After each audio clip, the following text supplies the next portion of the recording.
You don't have to stop talking, but just wanted to give a heads up.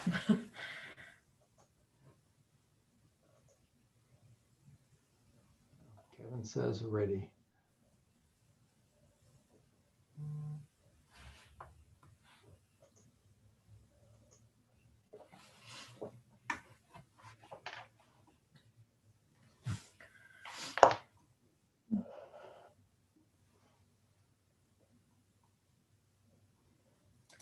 All right, we are now live on YouTube. Great.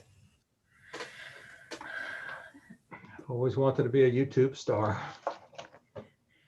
If only this came with the millions of dollars that YouTube stars apparently make. Dan the influencer. I want to be an influencer. I bought that book, How to Be an Influencer, Yeah, influence people to drink water.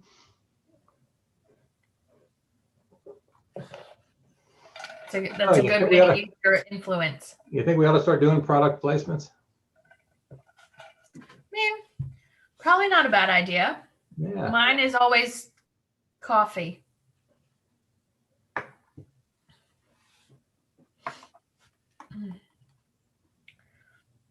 We could start wearing the Bristol t-shirts and that we got when we were down on the Southwest tour.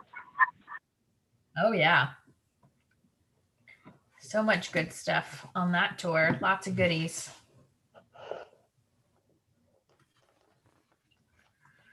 All right, I'm gonna just share my screen so that folks that are hopping on the live stream know what meeting this is, and I'll pull it down when we get started, Dan. That's fine, thanks.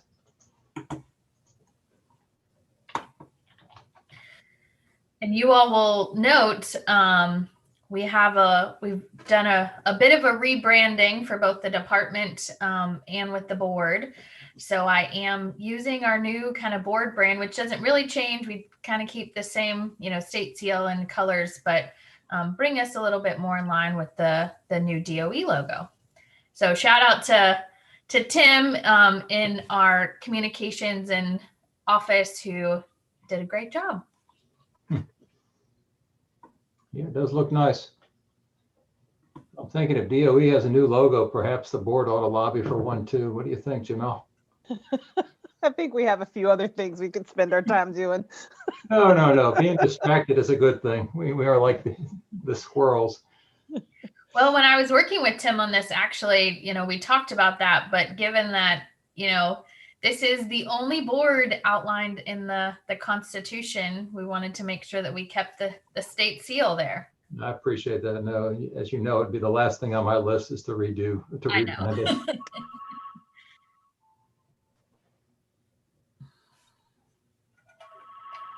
I'm going to unplug that thing because it may ring during the meeting. Give me a second.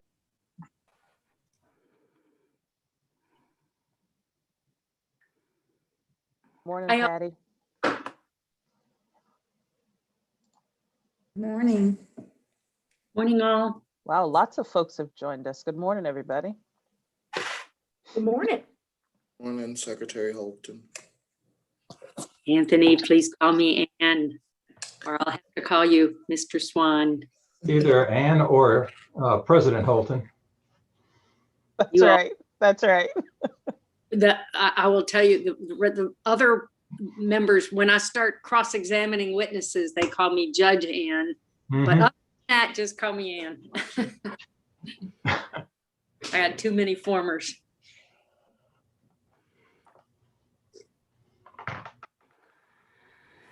Anthony, are you in your Teacher of the Year now? I can't remember whether, or you were named this fall, and so next year is your... This is my year. I'm in it now. So does that mean you're still in the classroom, or are you free? Are you up from that at some point to travel and stuff? I mean, I know it's weird, but. Well, my district placed me on a temporary sabbatical because they felt like it was just too much. Yeah. Okay. So that's a district level thing. So, so you're not getting to travel in real world, but are you getting to do some virtual stuff? I'm actually getting to do both. Oh, good. Oh, wow. Virginia that asked me to come out here to do a workshop in Essex County not too long ago. Great. Thank you. Good morning, Susan. Good morning. How are you? Good, how are you? Good. It'll be nice when we can meet in person. I know. Will be. It's coming. I think, what are we targeting, June now? That'll be great. Yes, Yeah, it's we time. are. That is our target to be back in person in some form or fashion in June. Thank you We for won't getting, be, I will say we won't be back in the boardroom because there's no way to social distance on that dais in the boardroom. So we're exploring some different venues within some of the different buildings around us. Maybe even potentially outside if we can make that happen in warmer weather. So working on the logistics now and hope to have more information to share, obviously with board members and the public soon. Good. Great. All right. thanks for working on that and also for getting us in the vaccine queue. Yes, thank you very much for that. Well, we know it's time to get back in person, and we know that vaccines are a way that we can do that. So glad to be getting more folks vaccinated. Dan, I'll go ahead and stop screen share so we can see kind of who's Thank you. on. Yeah.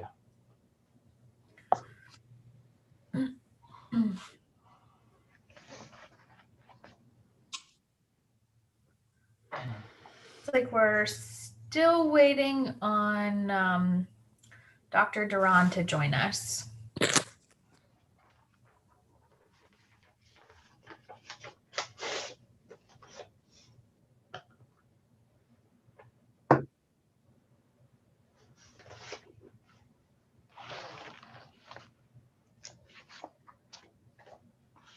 Oh, and Miss Davis-Vaught. Okay. We'll give it a few minutes. You know, travel from Bristol's hard. Actually, are they the two with the most real jobs? I think they're both in person. Well, I don't know. Yeah, I don't know about Francisco. I don't know. I think Stuart might disagree. He's got a real job. We are all serving in different means. Yeah. Yes, I would second that. But I think Ann's point was some have perhaps greater flexibility than others. Yes, I think that's fair. Those who are in the school buildings today are, Mhm. my heart is out to them as always.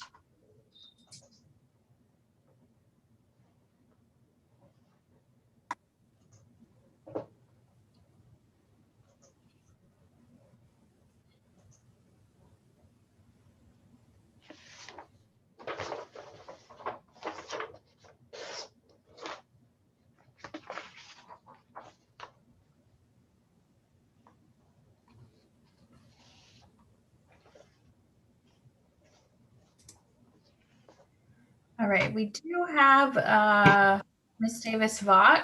Good morning, everyone. I'm sorry. We're getting ready to have a storm. That's okay, no problem. We totally understand. And now we also have Dr. Duran. So Good. I think we're ready Mr. then. Decker, you have your full board. Great. And we're live. Yes, we are live. Perfect. Well, then we'll call the meeting to order. Thank you, everybody, for being here. As I noted yesterday, the board is delighted now to have a full complement of 9 board members. We added 2. We will go over that after the morning announcements. Now I feel like a school principal being able to say that, the morning announcements. But first, the roll call of members, since we're doing this virtually. Ms. Davis-Vaught, Present. Dr. Duran, Present.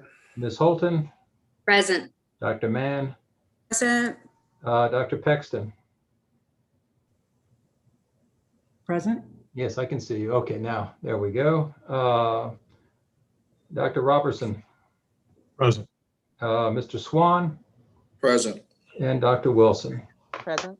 Great, and I'm here. So first item will be the approval of minutes from the January 27, 28 meetings for the board. Have you had a chance to review the minutes, and are there any edits or revisions needed? If not, is there a motion either way here I make a motion, President Gecker. to approve as written? Yes, sir. Great, thank you. Pam, is there a second? Second. Thank you, Dr. Duran. Again, all things by roll call. Ms. Davis-Vaught, Aye. Dr. Duran, Aye. Ms. Holton, I, Dr. Mann, Aye. Dr. Pexton, Aye. Dr. Roberson, Aye.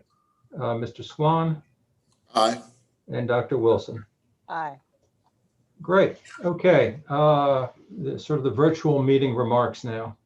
Good morning. Welcome to the Board of Education's virtual meeting. Our meeting today is being streamed live on the VDOE YouTube channel and on the board's public meeting webpage. We'd like to welcome those joining us on the live stream from across the Commonwealth. A couple of things to note about our virtual meeting. One, the board accepted written public comment for this meeting. All comments that were received by 5 p.m. on Tuesday have been uploaded to our meeting webpage and shared with board members in time for them to review in advance of today's meeting. Comments received after 5 p.m. on Tuesday will be provided to the board in a timely manner. 2, for our YouTube watchers, the chat feature is disabled as it is not monitored by staff. The best way to contact the board is via email at boe@doe.virginia.gov. As I mentioned before, we are now at a full complement of 9. The last 2 appointees to the board are Dr. Stuart Roberson and Mr. Anthony Swann. Their bios are amazingly promptly up on the state board webpage, and so you can read them there. But I would like to give each of them an opportunity just to say hello and give, if you don't mind, just a brief background. This is not by way of hazing initiation. It is just, a way to get to meet you. I will say that, even yesterday's meeting, the strains of meeting online or the differences in meeting online as opposed to in person are pretty significant, particularly when we have new people coming on board. And so we look forward to welcoming you in public, in person. But for now, just a little brief background. Dr. Roberson. Mr. President, thank you. I'm sure, just like Anthony Swann, very honored to be asked to serve. I'm not real sure how much I should go into detail with a 65-year-old life, but I will. I'll hit some highlights just to put it all in perspective as it relates to board service. I'm a native of Patrick County, Virginia. That's in the foothills of Blue Ridge Mountains on the North Carolina border. It took me, though, 50 years to tell people how to pronounce my name. It's Robertson without the T, so I'm doing everyone that favor here. I'm one of 3 children of a mother who is now 93 years old, who became a widow when we were 5, 9, and 12. She had very little means. She relied on resourcefulness and community networking to provide for us all. So a lot of early support came from family and teachers and community leaders. It was in the 4th grade when I was elected reporter of my 4-H club that I tasted leadership first. I'm a graduate of Patrick County High School and was active in student government. Very fortunate to obtain my degrees from the University of Virginia, which prepared me then, and I think still does, for a very fulfilling life's journey. I started my K-12 education career as a middle school teacher, algebra, science, social studies, and debate. Became a middle school and high school assistant principal and principal. Served for 21 years as a superintendent, first in Falls Church, and retired from Hanover County. It was in Hanover where I met Dr. Wilson, and our longstanding friendship and colleague relationship was formed. She followed me as superintendent and cleaned up my mess as well. Dan Gecker and I presided over the renovation of Maggie Walker High School to become the governor's school during those years. I promoted an aggressive capital agenda in Falls Church and in Hanover. And in Hanover, we focused a great deal on creating educational opportunity for all students in a fast-growing, changing community. We promoted International Baccalaureate, CTE, JROTC, extracurricular activities, and more. Along the way, I've been fortunate to be a leader in the VEA, VESSP, VAS, VASCD, Advanced Ed, and IB. I retired as a K-12 educator after 35 years. In 2011, I joined Mosley Architects as their president, where I've continued to be involved in capital planning on a very large scale as we serve public and private clients across the nation and on 4 continents. I serve as a professor of practice in the UVA School of Education and Human Development. I teach in the Administration Supervision Program. I chair the UVA K-12 Advisory Committee at UVA, and Francisco Duran and Jamel and James and Leah and Rusty have all attended those meetings. Our signature program is designed to feed leadership succession pipelines across the state with principals and with assistant principals and school board office leaders. Holly and James have promoted annual policy summits with the council for the last 4 years. My interests today include realizing equity, leadership succession, autism services, and in the Virginia Rural Horseshoe Initiative. The Rural Horseshoe Initiative was conceived by the late Governor Gerald Baliles and pushes college and career coaches into high schools and community colleges. It's an initiative that's supported by the Virginia Community College System Foundation Board and the Patrick County Education Foundation, organizations that I currently chair. At the state level, I've been honored to be asked to serve previously in a number of capacities, including the Joint Commission on School Accountability, the Virginia Report Card Committee, the School Safety Commission, and the SOL Innovation Committee, where I work very closely with Ann and James and Holly and Jamel. Believe it or not, I have time to enjoy being with my family. Leslie, who is Professor Emeritus from Randolph-Macon College. Our daughter Meredith is a supervisor of mental health clinicians. Our son Jeff is a surgery resident. And we have a 4-year-old grandson, Nate, and a 1-year-old granddaughter, Claire, and we all enjoy travel a great deal. Again, it's an honor to be asked to serve. I look forward to learning even further from each of our colleagues on the board and the strong DOE team. Thank you, Mr. President. I hope that wasn't too long. Thank you. That's perfect. Thank you very much. Mr. Swann. Thank you, Mr. President. My name is Anthony Swann. I currently teach 5th grade at Rocky Mount Elementary in Franklin County, Virginia. I have the honor to be the 2021 Virginia Teacher of the Year. I was also just recently appointed as a mentor for the Teacher Promise Institute as well. It is an honor to be able to serve on this board. I bring you 14 years of educational experience. I graduated from George Washington High School in Danville, Virginia, and I received my undergraduate from Averett University, also in Danville, Virginia, and my graduate degree from Regent University. I'm just looking forward to serving on this platform. I love serving children. I love being in the educational realm.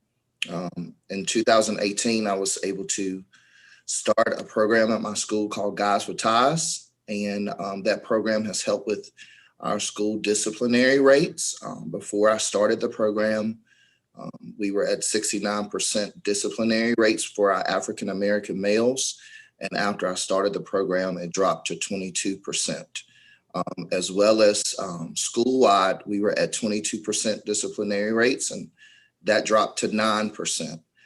So I'm just looking forward to bringing a teacher's perspective to the board and looking forward to serve. It's great to be here. Thank you. Welcome to both of you. I will say, I ran a law firm for 17 years. And the one rule of hiring that we had was that we wanted to hire people smarter than we were. I am very thankful that the governor has seen fit to continue to surround me with people who are smarter than I am. So welcome to both, and we look forward to your years of service with us. Okay, consent agenda. Well, let me make one agenda note first, which is item I. I don't know if you all have read the comments that we've received or had any discussions about item I. It is my belief that we ought to defer that item, and I'm going to exercise, I guess, my prerogative as chair to defer item I until the April meeting. I guess that can be overridden if there's an objection. Is there any objection to that? Okay. Good. The consent agenda items A through F. Is there a motion either to adopt the consent agenda as it, as is, or to remove an item for discussion? Make a motion To to adopt as is. Okay, thank you, Dr. Duran. And the second, sorry, Second. thank you, Dr. Mann. Again, all votes by roll call. Ms. Davis-Vaught, Aye. Dr. Duran, Aye. Ms. Holton, Aye. Dr. Mann, Aye. Dr. Pexton, Aye. Dr. Robertson, Aye. Mr. Swann, Aye. and Dr. Wilson. Aye. And I vote aye also. It takes us to item G, the first of the discussion items, final review of revised foundation blocks for learning. There she is. We are delighted to have back with us Jenna Conway, Chief School Readiness Officer for the Commonwealth, and look forward, as always, to your presentation. Excellent. Good morning, all. This is a fairly brief agenda item, but wanted to come back in front of the board, in particular to thank Dr. Mann for working very closely with us. We have made a set of specific revisions really focused on the introduction to the early learning and development standards to make sure that they accurately reflect what the standards are and what they're not, that they are not to be used, for example, as an assessment for children. We have also tried to be very thoughtful about how we have treated educators and the language throughout the introduction, so that as we look to roll this out to the increasingly broad set of stakeholders that are part of the early childhood sector or team under the board and working partnership with the Department of Education, that it feels inclusive of all educators. So that's the gist of the changes. Again, huge appreciation to Dr. Mann for really thoroughly going through and helping us sort of think through how this could be received. We also have made sure and sort of double checked all of the references, which seem in a good place to go forward, and provided everything is good with the board, we'll proceed from here. And we're working with our partners around training materials and supports.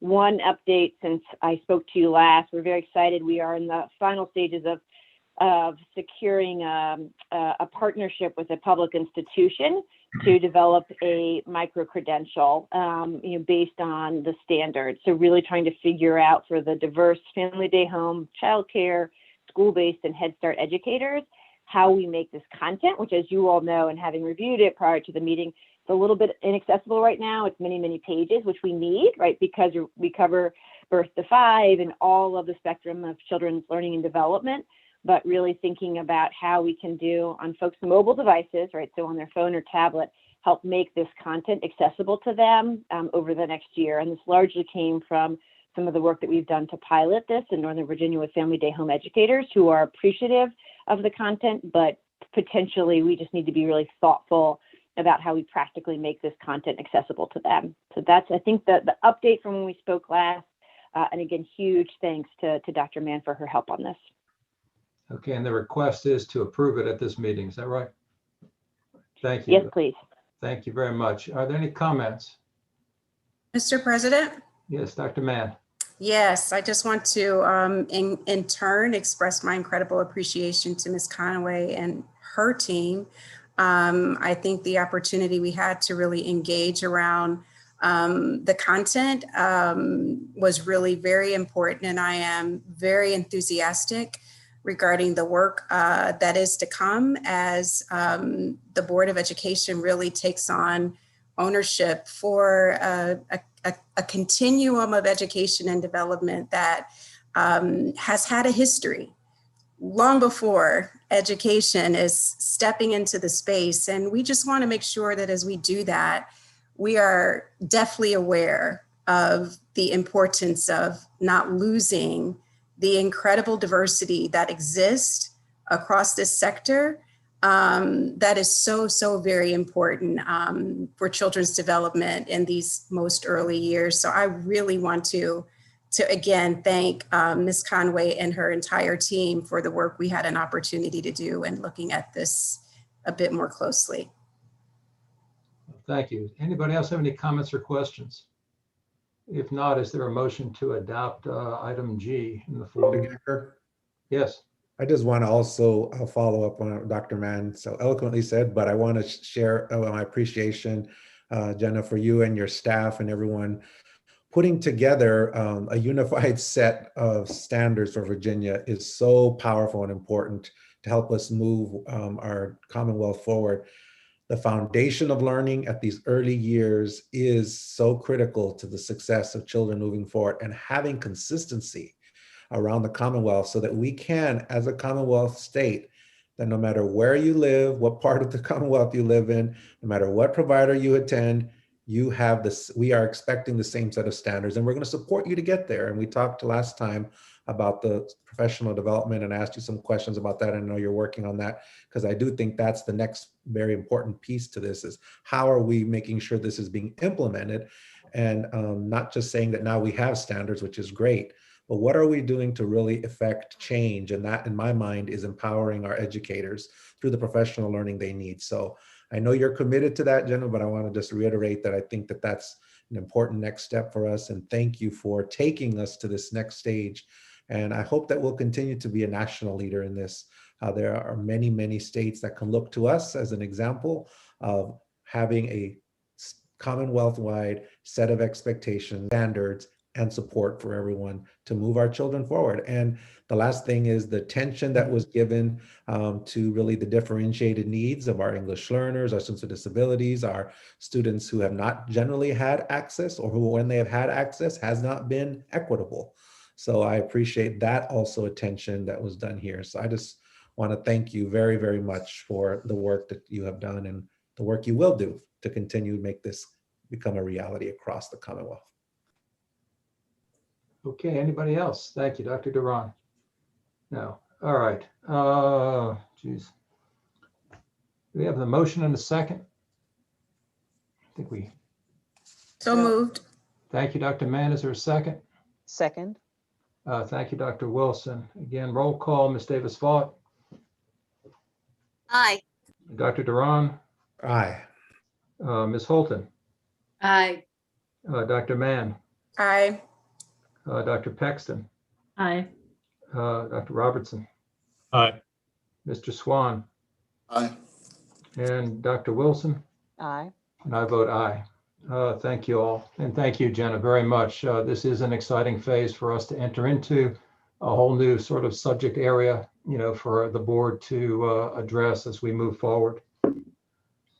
Okay, item H, final review of proposed revisions to the guidelines for uniform performance standards and evaluation criteria for teachers. Ms. Pitts and Dr. Strong. Good morning, President Gecker, members of the board, and Dr. Lane. Also, on a personal note, I want to welcome Dr. Roberson and Mr. Swann to the board. I've had the pleasure of working with both of them in the past and look forward to the future. I am pleased to present today the final review of proposed revisions to the guidelines for uniform performance standards and evaluation criteria for teachers. I begin by thanking the work group composed of representatives from professional organizations, including teachers, a counselor, a school library media specialist, principals, superintendent, assistant superintendents, and central office instructional representatives. During the process, Dr. James Strong and Dr. Jenny Tonneson of Strong and Associates worked with us on this initiative, and I certainly do want to thank them for their work. To briefly recap, in January, the board received proposed recommendations for revisions to the guidelines. You have before you the proposed guidelines, and revisions to the document presented to the board on January 28, 2021 are highlighted in yellow, and revisions since the first review are highlighted in blue.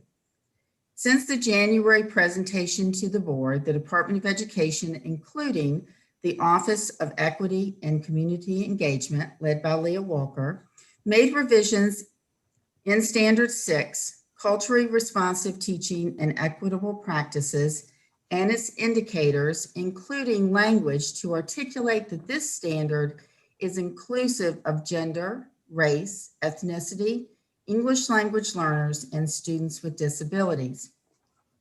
And as you know, this is a 3-phase initiative. Phase 1 was completed and became effective in January of 2020. Those revisions solely address the weighting of the performance standards for the evaluation of teachers.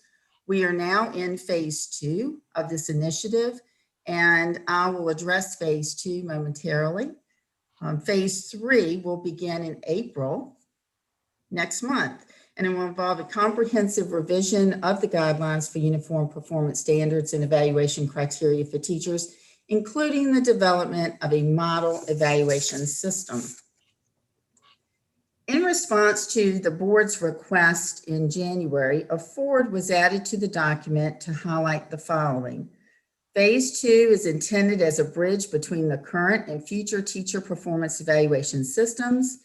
And the major revision to the guidelines in phase 2 is the creation of the new performance standard, culturally responsive teaching and equitable practices. The establishment of this performance standard also addresses House Bill 1904, which was passed by the 2021 General Assembly, requiring that evaluations must include an evaluation of cultural competency. Also in the forward, it does encourage school divisions to use multiple data sources in the evaluation system, including teacher artifacts, student surveys, self-evaluations, student achievement, goal setting. The forward also reiterates the importance of professional development through feedback and coaching.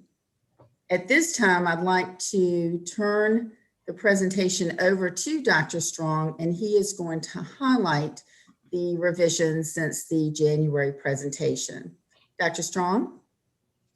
Thank you, Ms. Pitts. Good morning, board members, Mr. Superintendent, ladies and gentlemen.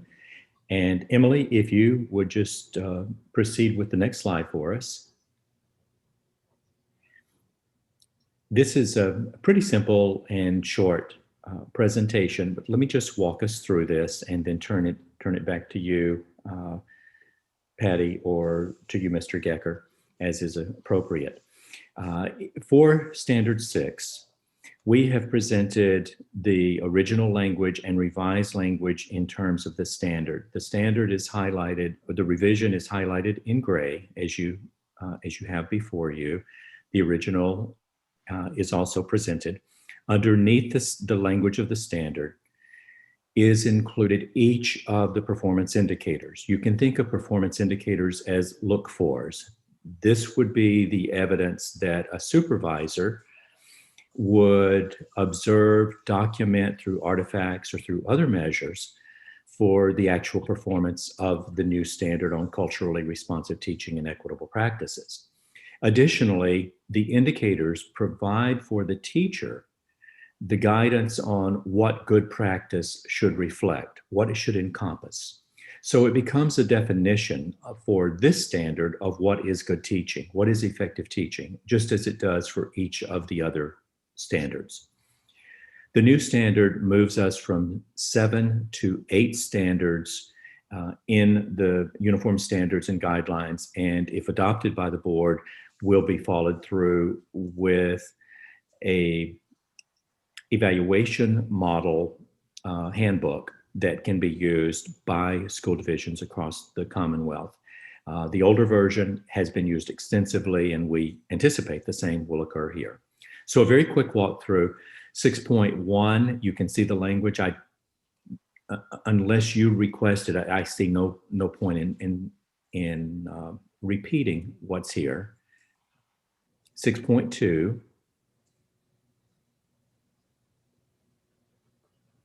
And Emily, could we proceed?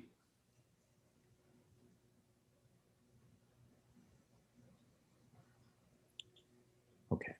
The numbering is slightly different because of some new, a new indicator that was included. So 6.3 is now revised as 6.4, related to curriculum and instructional resources. The next is the original 6.4, relates to using text, materials, and classroom resources that are culturally inclusive. 6.5, with some of the reordering, is now 6.1, disaggregating data of a variety of sources by student groups and identifying and meeting needs based on differentiated assessment and instructional and planning strategies. Okay. Next slide, please, Emily.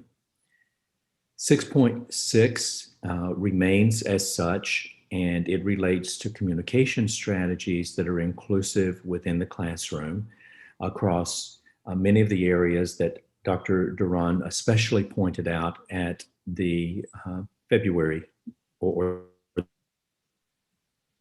the board meeting. And 6.6 also remains as such, with new language that's included related to skills for communication and engagement for diversity in a variety of ways, including across the many areas of diversity that we see in our classrooms everywhere in the Commonwealth of Virginia and across America. The next slide. So that's that is a summary of the primary changes that occurred to the document with Standard 6. There are some changes to the performance appraisal rubric. It's a 4-point rubric. The original language is on the top. The revised language you will see on the bottom. This is technical language that's used by evaluators in their training to build inter-rater reliability and in their actual practices to determine the summative evaluation ratings for each of the 7 or now 8 performance standards that go into the evaluation for teachers. Okay. Emily. And then the final slide is simply a summation of continuing and completing phase 2, which includes a next step of, upon approval of the uniform standards, creating a new teacher performance evaluation system handbook that will include language for specialty teaching areas like English, science, in fact, 10 different areas that we will form a work group to proceed with that. That's listed for April. And we will have subject matter expert work groups developing those content specific indicators as needed, along with some related materials such as artifacts.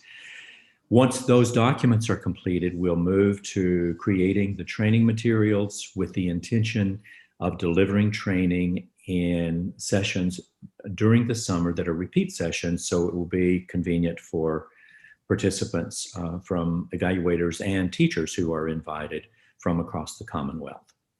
And then this will finish with additional rollout with training and development.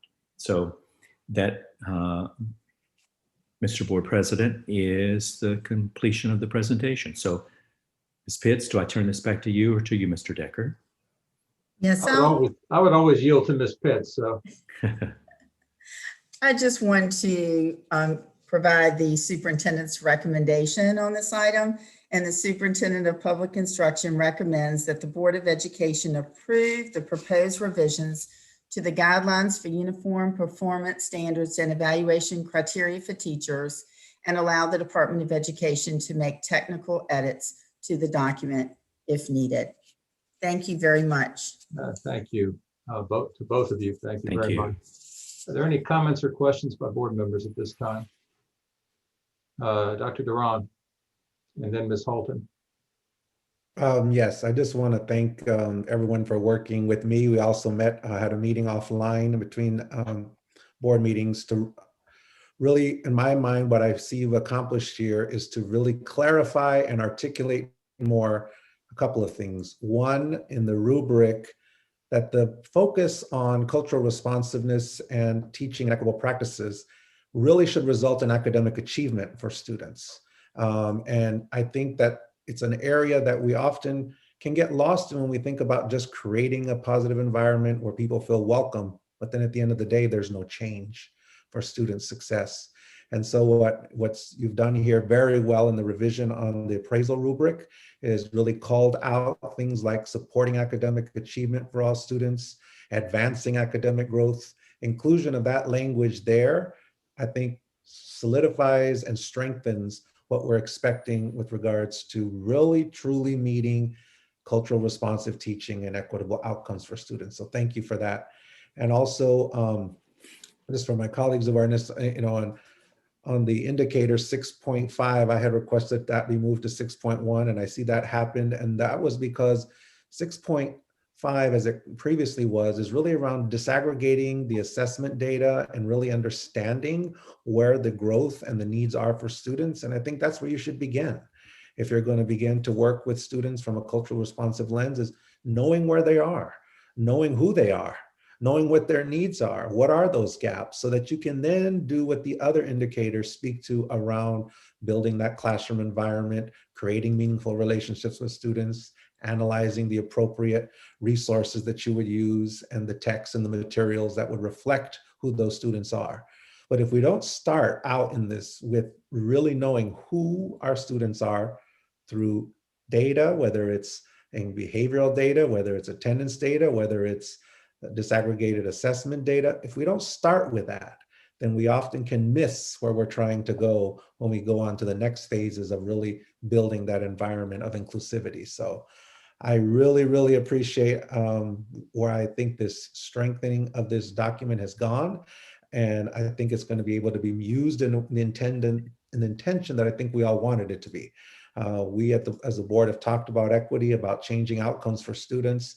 And this is yet another tool that I hope will help school divisions, principals, and teachers get to where we need to be, so that ultimately, again, as I said, in the appraisal rubric, academic achievement and changes for students. We cannot get into a space where we think that being culturally responsive is just making people feel welcome, is just making people feel that they're included.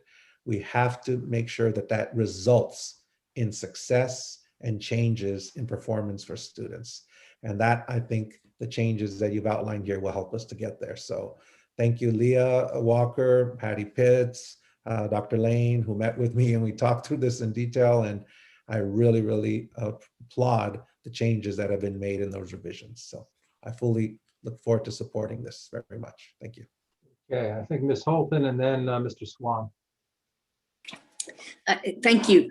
I'll echo Dr. Duran on thanking all those, including the task force, that have put so much good work into this, and look forward in particular to the training and implementation around the equity and inclusion cultural responsive standards. I think it's a very exciting development, and so glad we are able to meet the legal requirements of the bill that was just recently signed, that we're ahead of the game, so to speak, on helping implement that. I'm also grateful for the new language that was added to the forward, putting this in the context, because I do think that we are about to embark on a broader look at not just the standards, but how they fit into an evaluation system for our teachers. And I'm really looking forward to that. I have concerns and questions about the two sections of the forward, the multiple data sources section and the professional development section. The sentiments expressed there, I think, probably make sense. And some of them are reflected already in the rest of the document. But this new language that was added in the forward, I'm not sure where that's coming from or what it's seeking to achieve. And I am concerned, basically, it looks to me like this is some good research that we should have presented to us at a subsequent meeting as part of the beginning of phase 3, but I don't understand why it's here in the forward. And if there's a reason and it needs to stay, so I would suggest that we just drop those two sections from here. I don't, unless there's, and that the rest of the document already adequately addresses those topics. If not, maybe there's some way it can be added into the research section of the document. But if, as here, I worry that it's more the board, it seems to suggest that the board's made findings that we haven't yet done. For instance, the language, I mean, just one example, there's language on student surveys, and I'm really excited about the possibility of building up our capacity and our and the weight that we place on student surveys. So I don't mean to disparage the content, but there's this language here under student surveys that says studies have found that students' ratings are the best predictor of student achievement, better than the ratings from principals and teachers. I don't actually know that that's true. And I went to look at the footnote. Footnote 1, it doesn't exist. Several of the footnotes for this section don't exist. So I wasn't able to check the sources. And you know, some of that might just be technical edits that can be fixed. But my point is more, is this really something we want to put in a forward as language that we've all, you know, or that we're all ready to endorse? Or is this more a question that we want to explore together starting in April? Student surveys may be the very best predictor.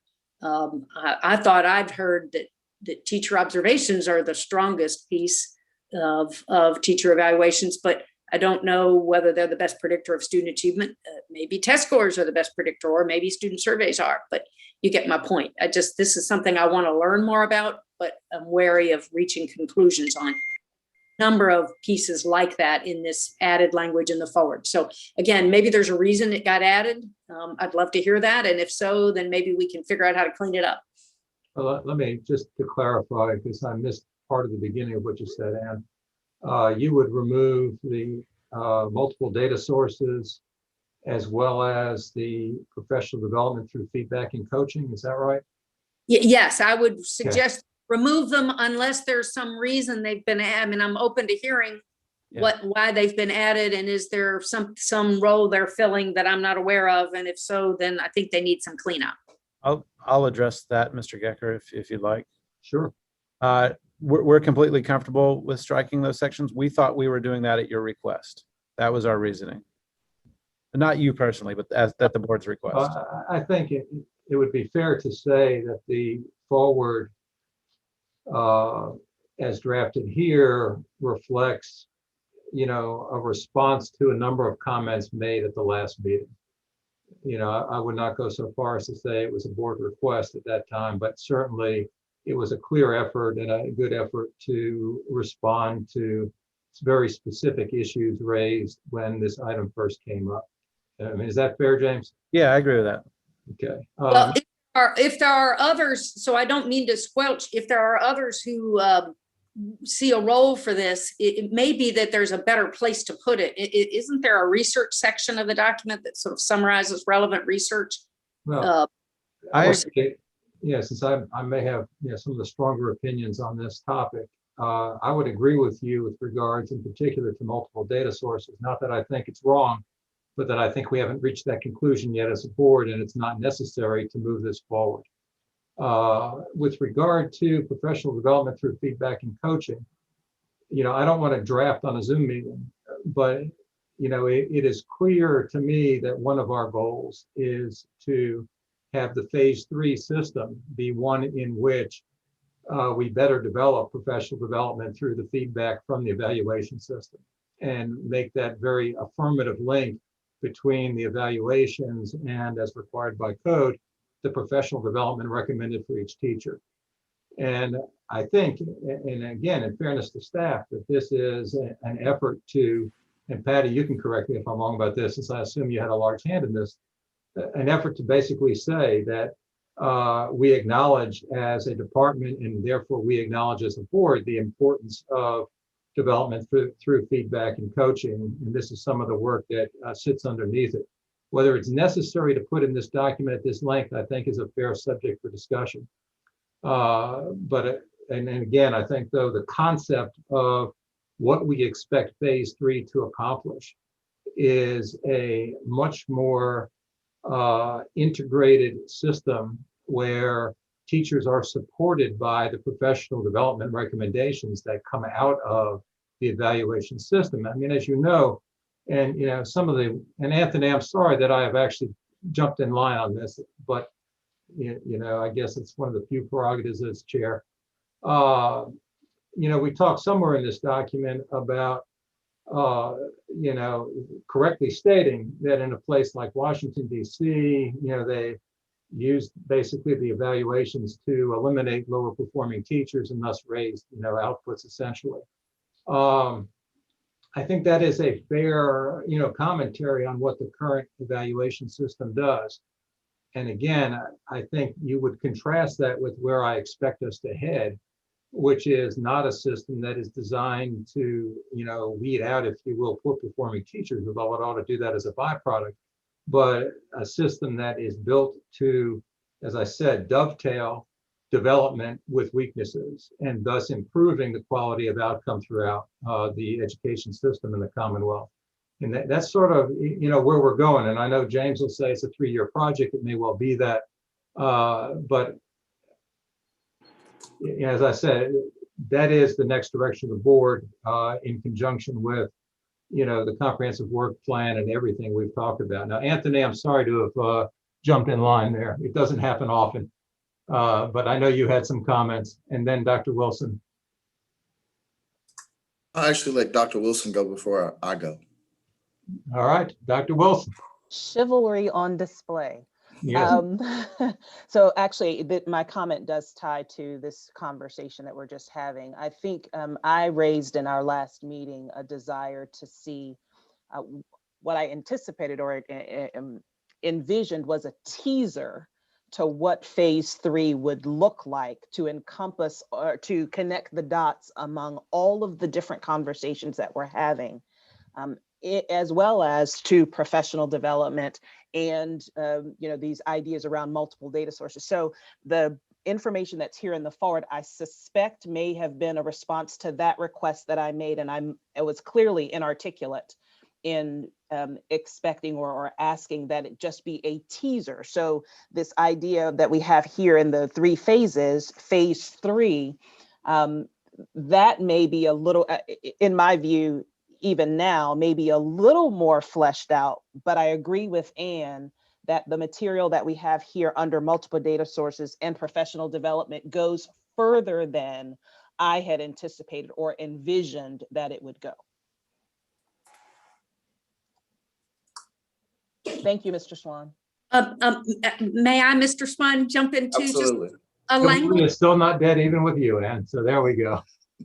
A language suggestion, perhaps deleting those 2 sections, but adding a sentence at the end of the phase 3 that says the new system is expected to address the importance or to build on the importance of using multiple data sources in evaluation and on integrating professional development through feedback and coaching. Maybe Something I haven't. Like that would satisfy. I think that would serve us well. But add a sentence there that basically takes the headlines of those 2 sections.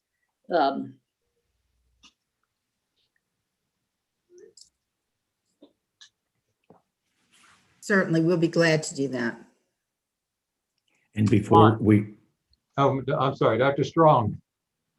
I apologize. Just to round this out, I wanted to say, if in the meantime, board members and in particular, Ms. Holton, if you're interested in the research, all of those research items that are noted in the forward are included in the endnotes. They're the first 4 endnotes and they're highlighted in blue. So if you wanted to go to the research there to get a head start on it, they're there for you. Thank you. All right. Nobody else is going to speak now except Mr. Swann. So I'm looking at this from the perspective of teachers. So if this standard is changed, I know that I've heard the language of feedback and support and professional development, but how in those trainings with the evaluators, how will they be trained to support those veteran teachers who are just stuck in their ways, like who don't accept the culturally responsive module? How will the support be there for those teachers who just won't budge? That's my concern.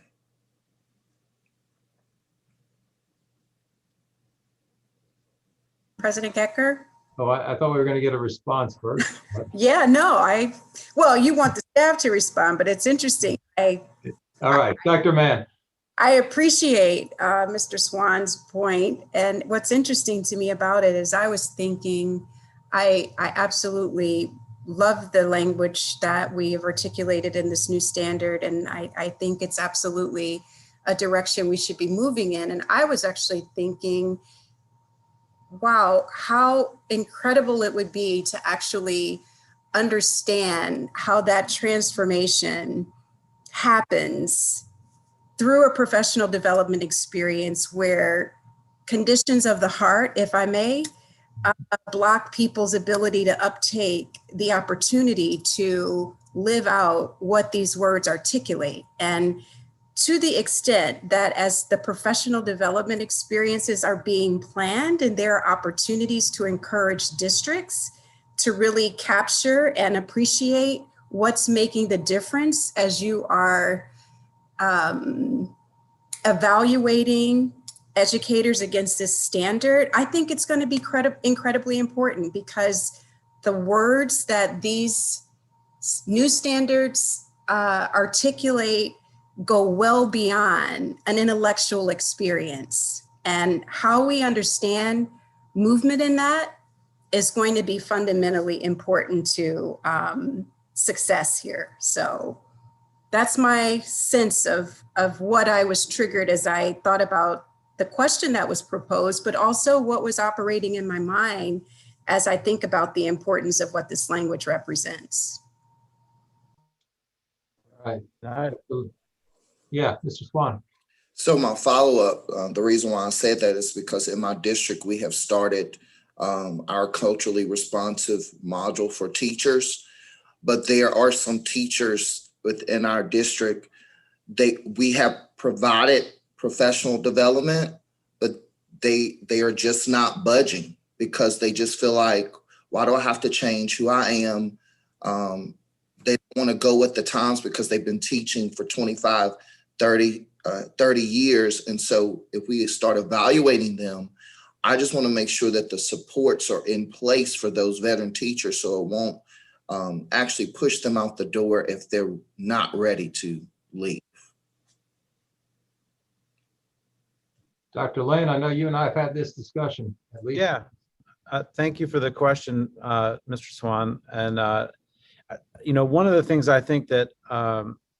Gecker and I talk about all the time is when you set policy from the state, it will take time for the organizations to bend to the policy. And even as you adopt this today, assuming that you adopt it today, many school boards will have to take many months and put these practices in place in their home policies. And so it will drive school divisions to create experiences and trainings around this and put work groups together in their community so they can have community discussion on what it means to become consistent with these standards in each locality. And that's when I say that the next phase is going to take 3 years, the board will not take 3 years. I think that your work will be done in 18 months or thereabouts, but I think it'll be 18 more months that school divisions will bend to this new policy. And we will certainly provide training for superintendents. We will certainly provide training for principals. As part of phase 2, you will also have superintendent principal evaluations that will add this 6th standard. Likely, obviously, we haven't had that work group yet, but that's the intent. And so in addition to that, we have identified equity leads in just about every school division. We're providing ongoing training. We almost do a webinar every week, if not every other week on this. The General Assembly appropriated $200,000 to the department to do this kind of training. We're going to have a position at the department appropriated by the General Assembly to lead this work throughout the Commonwealth. And so I think that you're going to see a lot of support from the department to localities on how to do this work. And I think you're also going to see that localities will need the time to adopt this in local policy and have it develop. I can go into way more details, but that's kind of the high level logistical piece. But what I actually think that will look like in the classroom, I think that Richard said it well yesterday. We have to inspect what we expect, and that's what this is about. And I think that on day one, there may be teachers who have all gotten the top rating on every one of the 7 categories forever. that may see that they have some areas to improve on here. And this isn't about firing anybody or pushing anybody out. Ultimately, it's about helping them grow so that they can be at the standard, and hopefully we can identify leaders that will be above the standard that can help share with their colleagues. But ultimately, if this is an expectation that we all believe in, I know I believe in it, like other expectations that we've put on our staff, everyone that walks in our buildings should really believe in every child in their classroom. And that's at the heart of what we want here. And that should lead to achievement, like Dr. Duran talked about. And so regardless of how difficult this work will be, because it will be difficult, it's too important not to put it in action.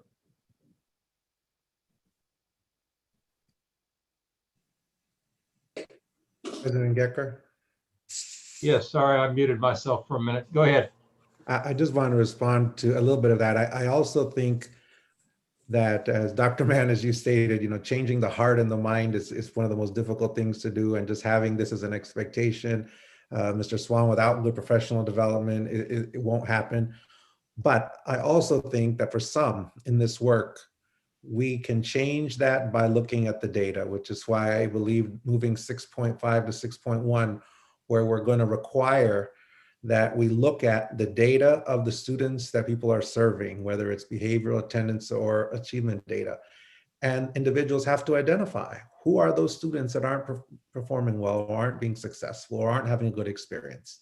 And then supporting them with strategies and ways to get there to help them be successful.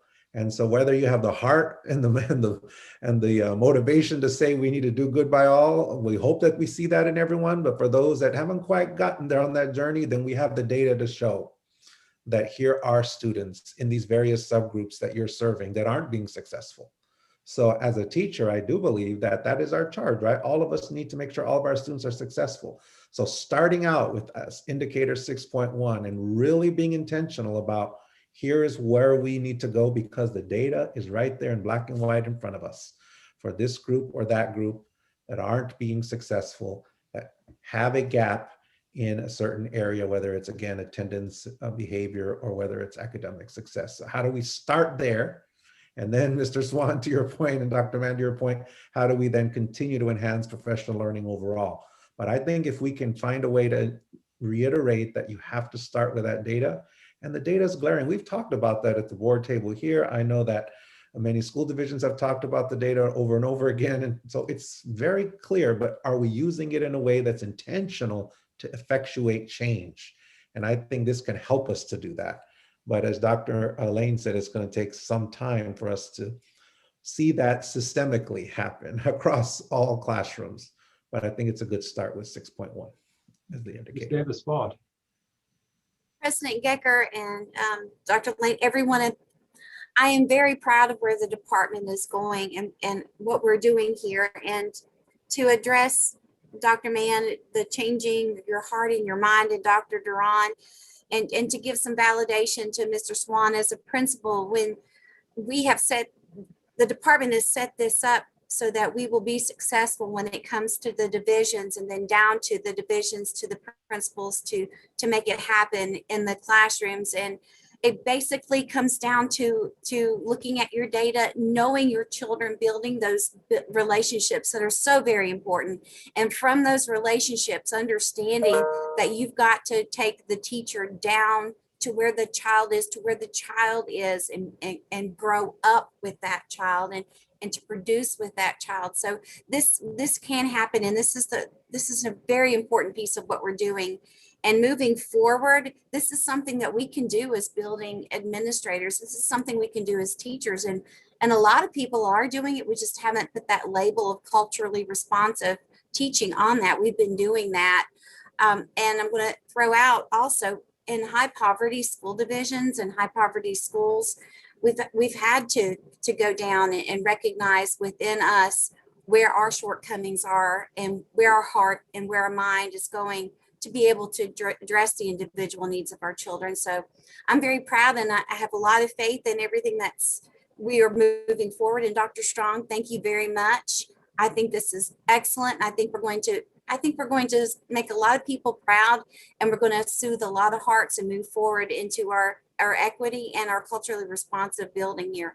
The teacher evaluation is one piece, and I'm on a roll, President Gecker, but also the connectivity to the administrative evaluation and the superintendent evaluation will help take care of those ends too. So it's meeting the children, developing those relationships, and actually seeing them and recognizing where they are and the diversity within the classroom, as well as the diversity within the building. So very proud to be a part of this, and thank you very much. Thank you. Dr. Wilson. Dr. Wilson. Thank you. Yes, I just had to unmute myself. That's okay. Adding thanks, and particularly I know likely, and I think Francisco called her out, but I'll call out Leah and the Office of Equity and Community Engagement, because I read a lot of what we have heard coming out of that office over time. So thank you all very much for that. I have a couple though questions in other areas of the document. In our last meeting, I think it was Ms. Holton who made the suggestion that we add the term interim. So signaling to the field that this is one step before the next fuller step, which is phase 3. And I'm not certain if there was any, I suspect that what we've done here in the laying out the 3-phase revision process, that was the intention. I am concerned about our being very clear that this is not done, that there is more to come. Yes, a longer process, but as we're going to be doing professional development around Standard 6 particularly, this is only one step, and I would hate for people to not have that clear sense. And so I'll just leave that there. I don't need a response to that, but I just acknowledge it. The other thing that I note in Standard 2, we have an indicator there that talks about planning for delivery of synchronous and asynchronous lessons. And I don't know if we are intending to say we expect our teacher, as an indicator, we would expect our teachers to be able to plan in both modalities. And if we are signaling something now about instruction over future time that we really want to be signaling. I don't know the answer to that question, but I note it. We use the word and, not and or. And so if it's intentional, maybe just to hear a little bit about that would be helpful. Yeah. If you've got more, if you don't mind, I'd love to address them kind of one by one. But the interim, we had that discussion. I don't know where that got dropped. So we're from the department standpoint, that is not a barrier to us if we wanted to add that. But on the Standard 2, that came from the work group. I think it's a reality of what the work group members, being that they are actually living in that environment, suggested they wanted to make sure that there was an opportunity to honor the work that's going on there and help people grow in those spaces. And so, that could be and or, that could be or. I don't think that that's a major opposition for us either. I only bring it up because I notice it, and if I'm seeing it for the first time and this is new, as a teacher, as a building leader, what does that mean for me? And so just acknowledging that it caused me a little bit of question. Yeah, thank you. I didn't mean to cut you off though. Are there others? Okay, great, thank you. Sorry, nothing major. I have a couple of technical kind of, grammar stuff, but I'll pass that on. Great, thank you. All right, I'm not quite sure exactly where we are now, except let me ask one question. We do have on, the board has adopted, not this board, but in years past, the Virginia Standards for the Professional Practice of Teachers. That's a document that sits on, the DOE website.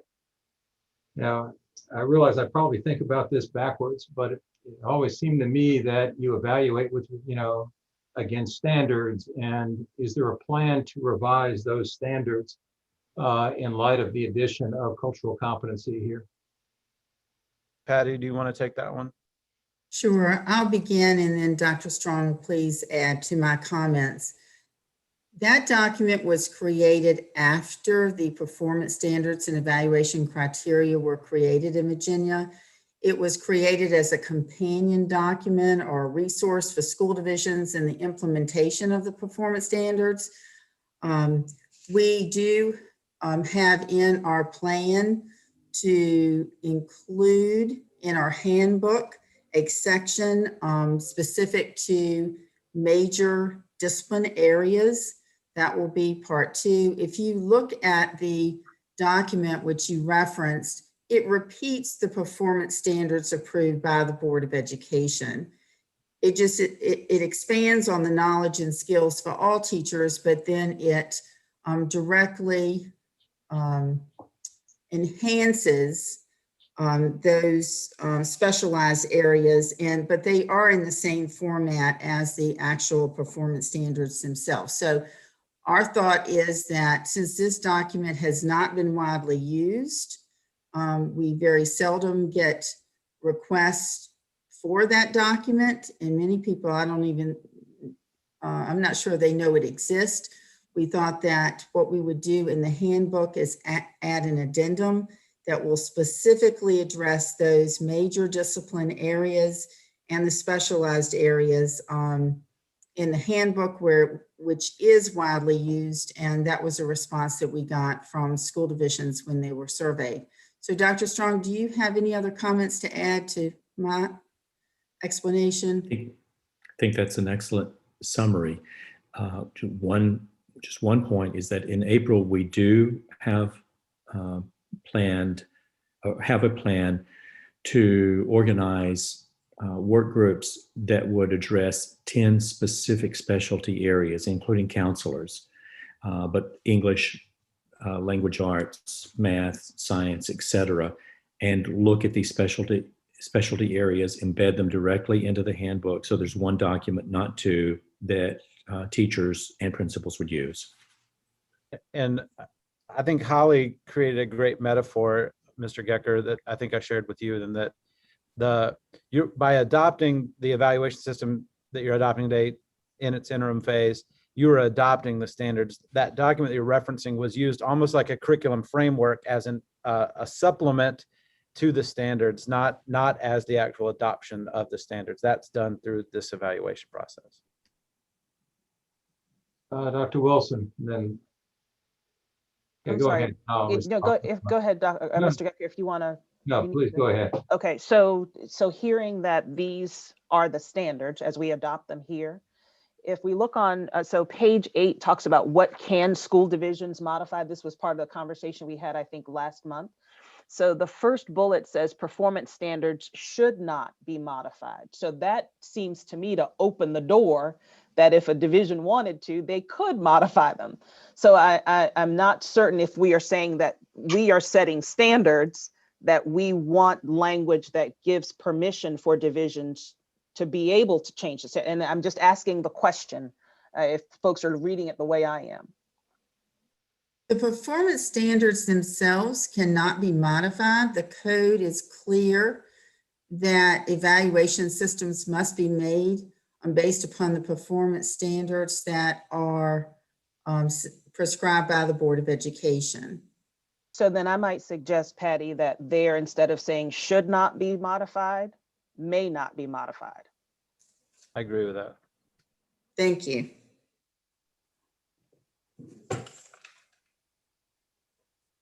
All right, I appreciate the explanation of the source of the standards for professional practice, although honestly, you can't, and I certainly understood that the standards in the evaluation guide were the same as those in the professional practice. I actually assumed that since typically you evaluate against standards, that the standards document came first and the evaluation document followed. And I appreciate, Patty, that you're saying that didn't happen.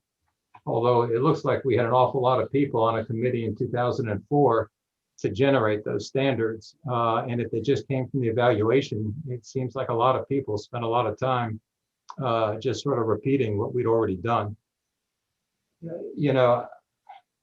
It is out there as a board approved, guidance document. And I'm wondering whether the department really can just sort of, eliminate it. Or whether the better practice is in fact to have standards against, which we evaluate, and have the evaluation methodology actually in the separate document. I mean, I appreciate what you've done here. it seems a little bit backwards to me still. I'm not proposing we do it any differently now, but I do think that revising the professional standards of practice or having the board vote to eliminate them as a guidance document would be the next step. I mean, my preference honestly would be to revise them to be consistent with what we are going to in fact evaluate teachers against, so that if somebody happened upon this, they would know. But you know, we can leave that, I guess, to a later day. But I would like some thought to be given, you know, to how we harmonize all the different pieces of stuff we have out there. You know, I know the folks in the department, and frankly, a lot of you who grew up in the education community, you know, seem to be able to harmonize these things much better than I can, you know, coming in and looking at them as discrete pieces and trying to understand the integrated whole. But I don't think I'm far off base in saying that, you know, having us present documents that are, you know, internally consistent or consistent with one another in their framework is a bad thing for us. I mean, I don't think so, but you know, I don't want to create a lot of additional work, although this does not seem like it would take a committee of 50 the way the first one did to add this particular standard to it, or for us to vote to eliminate it. You know, with regard to where we are, I know Ms. Holton has got some language suggestions about pulling some things out and adding a sentence, as you know, she mentioned, and I think you've got that language written in. You know, I am sort of. I sent language to, sorry. Yeah, go ahead. Now you can finish. I sent language to Emily and you that was, right. I think what I tried to capture in what I said. And so perhaps if we have a motion today, we could reference that. And I think that Dr. Wilson has a couple of discrete language changes that she's proposed that I would support. Yeah, you know, I certainly am in favor of the addition of the cultural competency standard to where we are. And I'm actually in favor of moving this through in some fashion. But, you know, it is clear that I have reservations about, you know, I guess, again, making sure that we are clearly communicating where we're going. This was not meant to be a major rewrite in my mind of where we were. It was specifically to add cultural competency as a standard and the you know, the things that are needed to accomplish that. You know, I raised last time the concern about how do we implement standards before we have professional development. And I guess the response actually made some sense to me was, if we don't implement the standard, we'll never have the professional development. I can appreciate that and accept that as, you know, a decent and, you know, and fair response. And it will take some time for that development. I will say for the board as a whole, you know, it is one of my goals at the retreat to begin a review of sort of professional development and how it occurs in the Commonwealth, with the idea, again, of integrating the next evaluation guidelines with professional development. You know, we did make some changes to the hours requirement, but we have not really addressed how it has to happen and what has to happen. And, you know, are we going to mandate that certain people take certain PD based upon results of evaluations? Again, that will be hopefully April's discussion. But Ann, do you want to, you know, is there going to be a motion to move this today, or is the board, I'll get to you in a second, Stuart. Is the board going to, you know, want to see the final language before we actually vote on it? Well,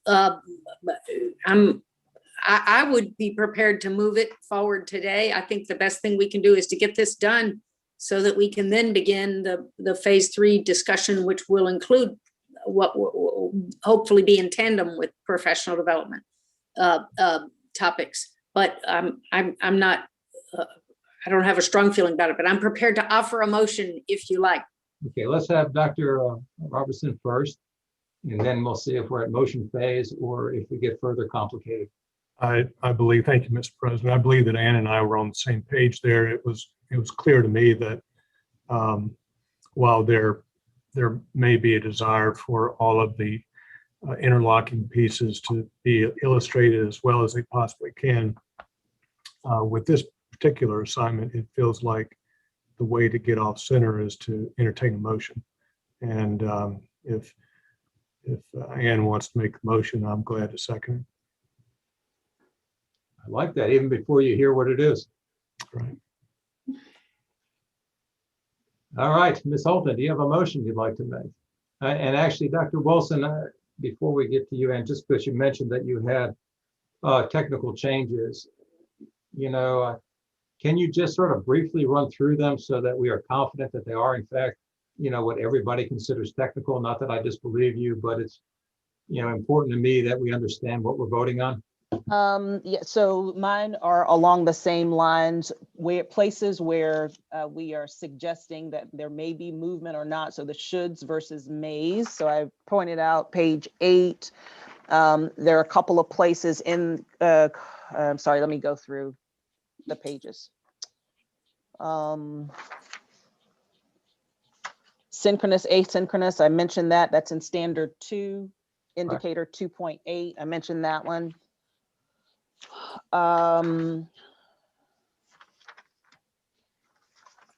Sorry, I've got them dog-eared. It's going to take me a minute. That's again the same one. I have a question on professional knowledge, page 24, formal classroom observation form, or a feedback form, formative feedback form, it's now called. Yeah, what is the question? Page 24, under the third bullet on the right column, demonstrates an understanding of appropriate accommodations for diverse learners or students learning in, should that or be an and? Students in diverse learning, students learning in unique context, should that or be an and is the question. Okay, and is there a response from Dr. Strong, Ms. Pitts?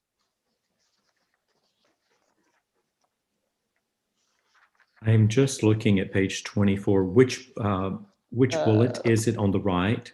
Third one down. Yeah. The strike through is communicates clearly and checks for understanding. And then you see where it starts there, Dr. Strong? Yes, ma'am. Just demonstrates an understanding of appropriate accommodations for diverse learners or students learning in unique context. So my question is, should that or be an and? I think and would be more apropos.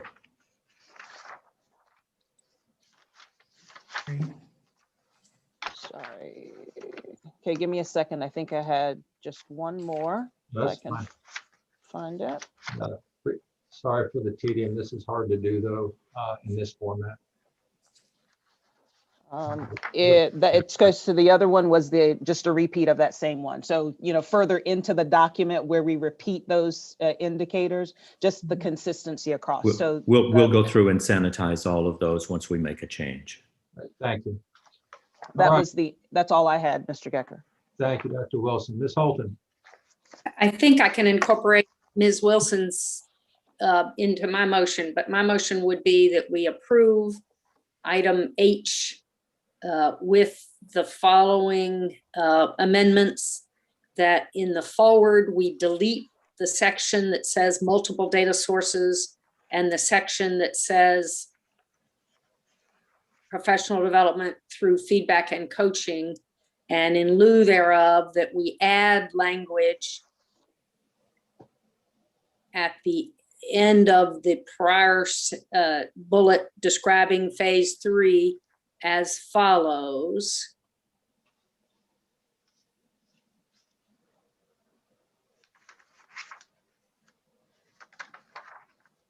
Phase Ms. 3. Holton, do you want me to read No, I've got it. you got it. Sorry. Phase 3 is expected to build on the importance of using multiple data sources and of integrating professional development through feedback and coaching into the teacher evaluation system. And then I would also amend on page 8, the performance standards, the word should become may. In standard 2.8, the and in the phrase about synchronous and asynchronous learning should become and or. And on page 24, in the matter just discussed by Ms. Wilson, or should become and other technical adjustments consistent therewith. How did I do? That was great. I think you did great, and Dr. Robertson apparently seconded it Right. in advance. No, only kidding there. Do we have a second? Second. All right. Well, thank you for that. We will do, is there any other discussion? So we will do this by roll call. Ms. Davis-Vaught. Yep, we'll move on. Dr. Duran, Aye. Ms. Holton, Aye. Dr. Mann, Aye. Dr. Pexton, Aye. Dr. Robertson, Aye. Mr. Swann, Aye. Dr. Wilson, Aye. Ms. Davis-Vaught. Aye. Okay, chair votes aye. I would like to say to both Ms. Pitts and to Dr. Strong, and frankly, the rest of the staff that worked on this, nobody should take from the sort of discussion that we had anything other than appreciation for the work product. This is a complicated area. It is one that clearly is in significant focus of this board. When you think about the changes we wanted here, they're actually fairly minor in the context of the overall work that was done here. And so I'll tell you that for myself, I am very appreciative of what you all have done.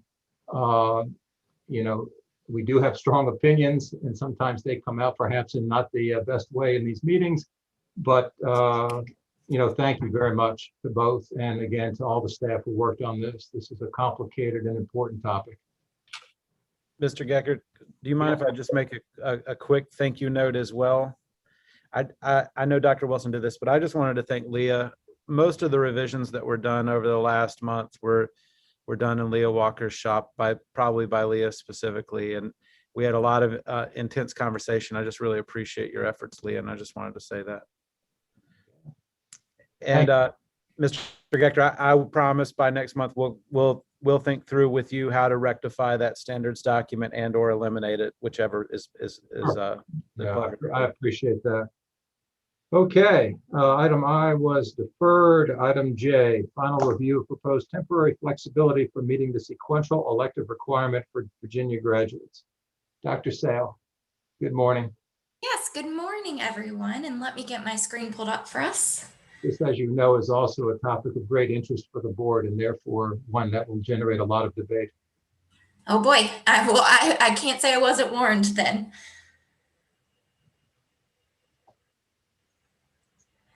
So good morning to everyone, to President Gecker, Vice President Wilson, members of the board, and Dr. Lane. Thank you for allowing me a few minutes of your time today to present the proposed amendments to guidance regarding the sequential elective requirement for Virginia graduates. So I will start very quickly by sharing a little bit more about the guidance document that's under review here this morning. And the board's guidance that pertains to the sequential elective requirement is actually part of a larger resource document titled the Guidance Document Governing Certain Provisions of the Regulations Establishing Standards for Accrediting Public Schools in Virginia. So it's a very descriptive title. But we also, and most commonly, refer to that as the SOA guidance document. So if you hear that reference, that is what we are referring to here. The SOA guidance document is actually a compilation of both board and department guidance that expounds on a number of provisions in the board's regulations establishing the standards of accreditation. Among the specific provisions addressed in the guidance document are clarifications for how students may fulfill graduation requirements, and of relevance for us here today is that sequential elective.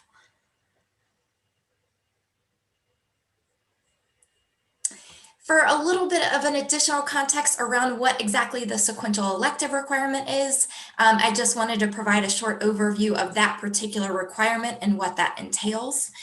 As you can see from the language excerpt in the middle of the slide, the sequential elective is actually a statutory requirement, the purpose of which is to ensure that students are taking a series of 2 courses that give them a foundation and then deeper understanding of a chosen subject matter that will serve them in post-secondary endeavors. formerly, the 2 sequential electives were a requirement for only the standard diploma, but with legislation that came from the 2016 General Assembly, this requirement was actually extended to all students regardless of diploma type. And then we incorporated that change from the 2016 legislative session into our SOA revisions that were finalized in 2017. So because of this change to the sequential elective requirement came alongside a number of other changes and things happening in the standards of accreditation, staff has learned that there have been some inconsistencies in how our sequential elective requirement is understood and therefore being applied at the local level. So, and further, we've learned that some of the divisions were unaware that we had additional clarifying guidance around the sequential elective, which may have contributed to our misunderstanding. But as we think about how we work to address this issue, we wanted to seek a solution that would not create a barrier to graduation for potentially impacted students here. So that's the reason for our approach and rethinking the guidance document and providing this temporary flexibility.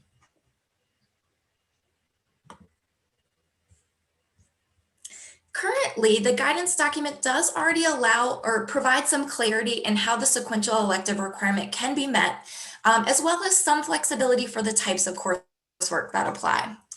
So your 2 sequential electives for a graduating student may be in any discipline as long as those courses are not already specifically required for graduation in the standards of accreditation. The guidance document does provide some clarity around what courses can be used, or flexibility rather, one of them being that a fine arts course can be used to partially satisfy the sequential elective requirement. And I will explain in more detail what that partial satisfaction means through an example, which I think is the easiest way to kind of digest that particular provision. And I will note that in addition to this standing guidance, the Superintendent of Public Instruction has issued a waiver of the sequential elective requirement for certain students graduating this school year per his authority in the Appropriation Act. And the reason for this particular waiver is we recognize that COVID-19 has had a significant impact on course availability, as well as how some students have been able to kind of pursue their course trajectory and coursework as planned, which may have limited some students' access to the courses they had intended to use for the sequential elective requirement. So there is some space and existing flexibility, but we know that that might not kind of correct for all of the outstanding concerns here. So with that in mind, and in addition to the waiver, which does provide some immediate relief for our students graduating this year, the issue of the fulfillment of sequential electives may continue to impact students, particularly in upcoming cohorts and particularly for those advanced studies diploma students. And these students who are those that have charted their coursework and schedules based on an unclear understanding of what sequential electives are and which courses could be used. So in response to that, one of the most substantive changes that we're bringing to you today in the guidance document is the addition of a temporary flexibility for students graduating in the 2021, 2022, or 2022, 2023 school years to use a world language course to partially satisfy the sequential elective requirement, so long as the total number of required credits for the diploma are still achieved.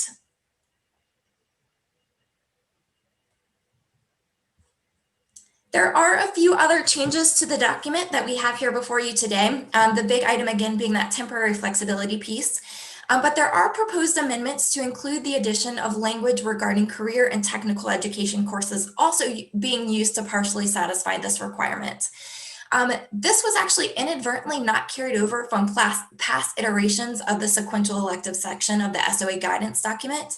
And the reason for that was just a result of the disconnect between changes in terminology from practical arts to CTE and changes in graduation requirements. So when we did make that shift in language, the practical arts language appeared to be obsolete when we thought about what we needed to include in the SOA guidance document. So that particular flexibility was deleted rather than replaced with career and technical education. And because of that historical context and kind of understanding how that came together and why the practical arts and now CTE language was not incorporated, staff felt it was appropriate to reincorporate this language as a permanent fixture of the SOA guidance document, but of course will be a complement to the temporary flexibility and further expand pathways to meeting the sequential elective requirement. And lastly, just as a quick note for the proposed revisions, we did make a technical and clarifying edit to address a frequently asked question on the sequential elective requirement, which states that a 2-credit course may also be used to fulfill the requirement, assuming that it meets the other conditions for the sequential elective requirement. So as I noted, I think maybe the easiest way to understand how these changes are going to come together in practice is through a more concrete example. So on your screen here is a visual of the relevant graduation requirements for both types of diplomas under the new graduation requirements in subsection 51 of the Standards of Accreditation. So a student seeking a standard diploma may take an Arts 1 course and a Spanish 1 course to meet their Fine Arts, CTE, and World Language Discipline Area requirement. So you see they're meeting their 2 standard units of credit in that discipline area. Whereas the language now would only allow the students to take an Arts 2 course as a Fine Arts to meet the sequential elective requirements, the new flexibility will give this student another pathway. So the student may now elect to take Arts 2 or Spanish 2 to complete their sequential elective requirements. For our advanced studies diploma student, we can see how this additional flexibility may be particularly helpful as they are already required to take a world language as part of their diploma studies. So they can build on the coursework for this discipline area to meet the sequential elective requirement.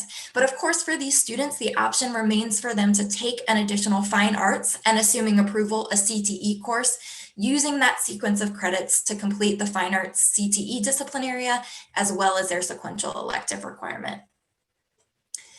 So the solution that we came up with, we felt ensured that students are meeting both the sequential and elective components of that requirement. So it's coursework that builds on itself and again provides that foundation and deeper understanding. But one of those courses is outside of the required discipline areas. So it is an elective course and something that a student must have chosen beyond the graduation requirements. So I will say that this is recommended by the superintendent to have the board waive final review or first review and receive for final review this particular update to the guidance document, keeping in mind that some of our students graduating this year may also benefit from the additional flexibility. And as students think about their coursework in years to come, they can plan using this additional flexibility. Okay. But I will actually leave this screen up for us. So if there are any questions about how this might work in practice or any additional information I can provide, we have this as a reference here for us to use as discussion.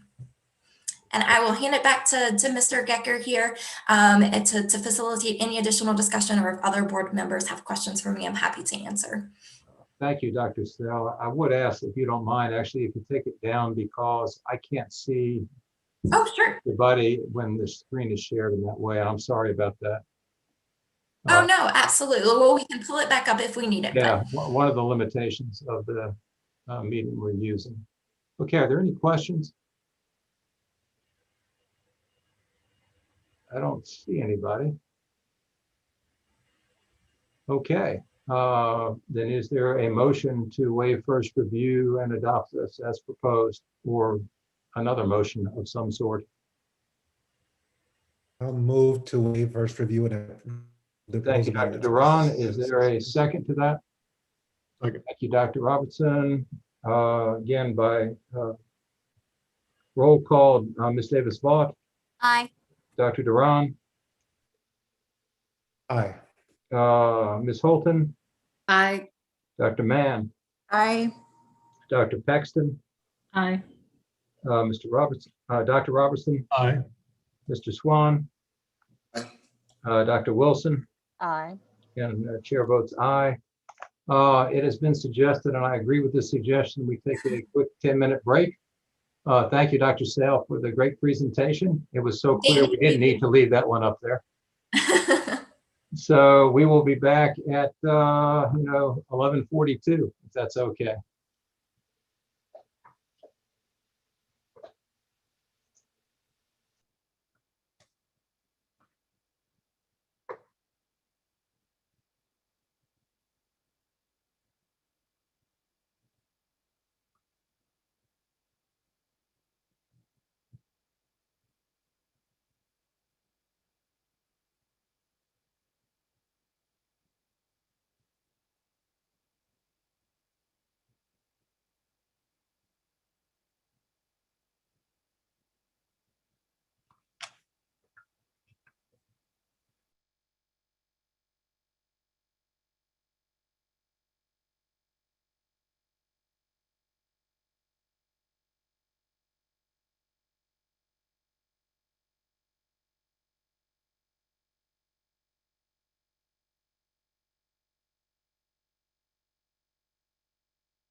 Looks like we're still waiting on, Dr. Mann, I think is just getting ready to pop in. We're still waiting on Dr. Duran and Dr. Wilson.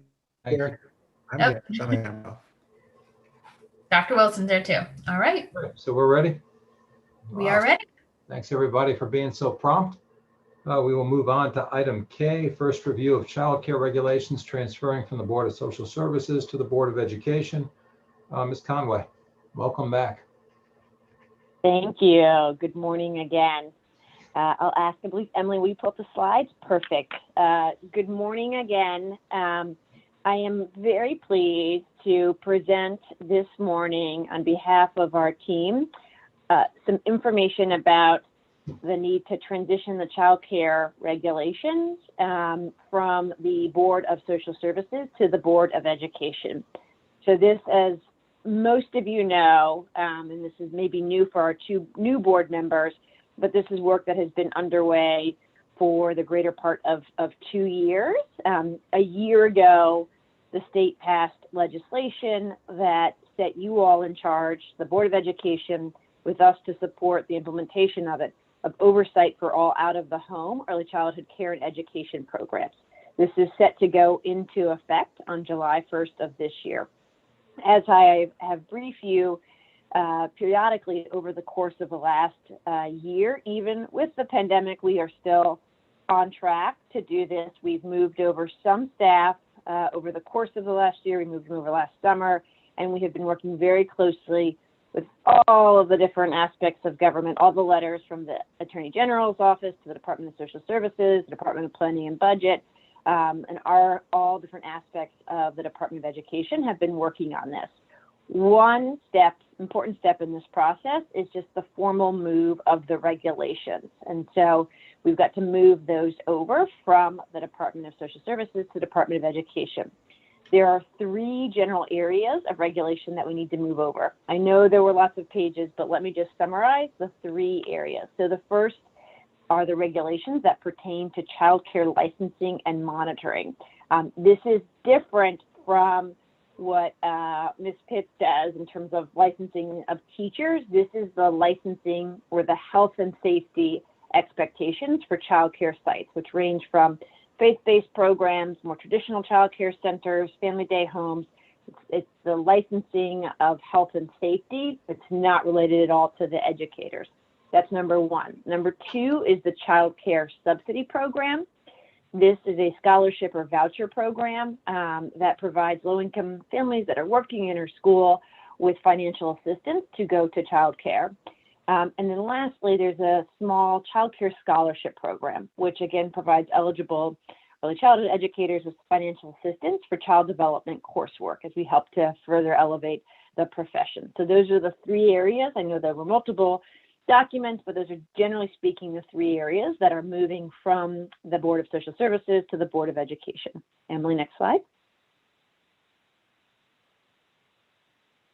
So let me talk a little bit about the process, because this is unique in that this is entirely technical changes. And let me explain what that means, is that when we worked very closely with the governor's office, with the General Assembly, with stakeholders across the state, the general consensus was that it would be too complicated to change all the regulations and move everything at the same time. And so we decided we would take a phased-in approach, which was we would move everything as is, and then work really closely with the new advisory committee that was set up in that very same law that moved everything to review, align, and streamline regulations. So the changes in front of you really are entirely technical in nature. So for example, changing it from social services to education commissioner to superintendent.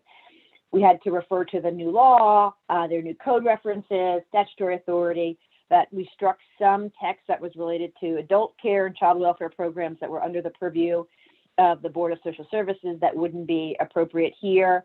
And there was the law called on a change related to regulations for child support enforcement. So again, these are all in direct response to the law. None of these are substantive. And that's important because, as you might imagine, we need to do this in fairly short order for these to go into effect on July 1st. So you might, as you read through, as you review them, there might be things where you're like, oh, I think we should change this. This feels out of date. And there will be time to do that in the future. But our commitment to the General Assembly and to the stakeholders is that we would move this over as is in order to minimize disruption to the field. So again, in summary, these are technical changes only. We, as we've talked about with you, will come back. We'll come back to the health and safety licensing. We'll come back to how we set eligibility, which families are eligible for the child care subsidy program, how we set rates, right, to make sure that we are helping more and more vulnerable families get access to child care that helps prepare their children for kindergarten, and how we think about elevating the profession, the potential expansion of scholarships. But we need to do that after July 1st, and we would do that in partnership with the new Early Childhood Advisory Committee that you all approved at the last meeting, and that met for the first time in February. And then lastly, just to kind of give you a sense of what this means for the future, just wanted to help you kind of lay the timeline. So as I noted, we have, in response to the law, kicked off the ECAC, or the Early Childhood Advisory Committee, that you all appointed. This was the one, remember, that there were 160 applications for about 22 positions. Today, we are asking you to work on the transition of the child care regulations, and we'll bring it back for final review next month. We will also bring to you the first regulation that we're changing, and this is the brand new regulation around the practice years for the measurement and improvement system. We continue to work behind the scenes to have a seamless transition as is of licensing, subsidy oversight, and any remaining aspects related to the child care block grant on July 1st. And then summer into fall, then we will come back and bring these same regulations, but with some of the changes that we've talked about working about on before. So unifying the system, really thinking through what changes are needed in order to ensure that more children, more vulnerable children in Virginia have access to programs that help prepare them for kindergarten. So you see that over the fall and winter. So again, technical changes today. We'll need your thumbs up today. We'll need your approval in April to sort of get those in place for July 1st, with the expectation that we will come back within the next 12 to 18 months to sort of add some more substantive changes based on this being at the Board of Education and wanting to unify the system. With that, let me see if there's any questions about these technical changes. Okay, are there any questions by board members? I guess Mr. Swann, then Dr. Roberson. The licensed staff, would they be required to renew just like a regular teacher would be based off of VDOE?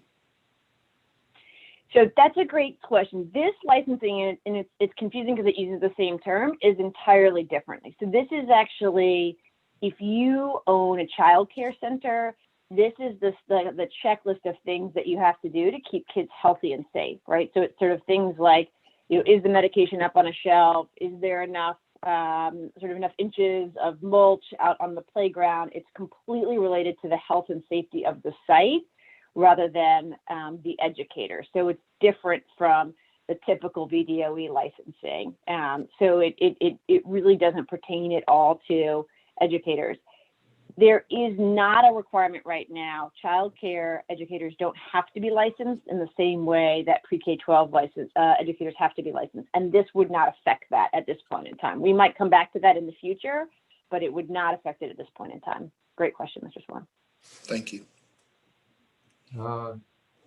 Stuart? Yes, thank you, Jenna. I'll just make a quick comment and then a really low impact question.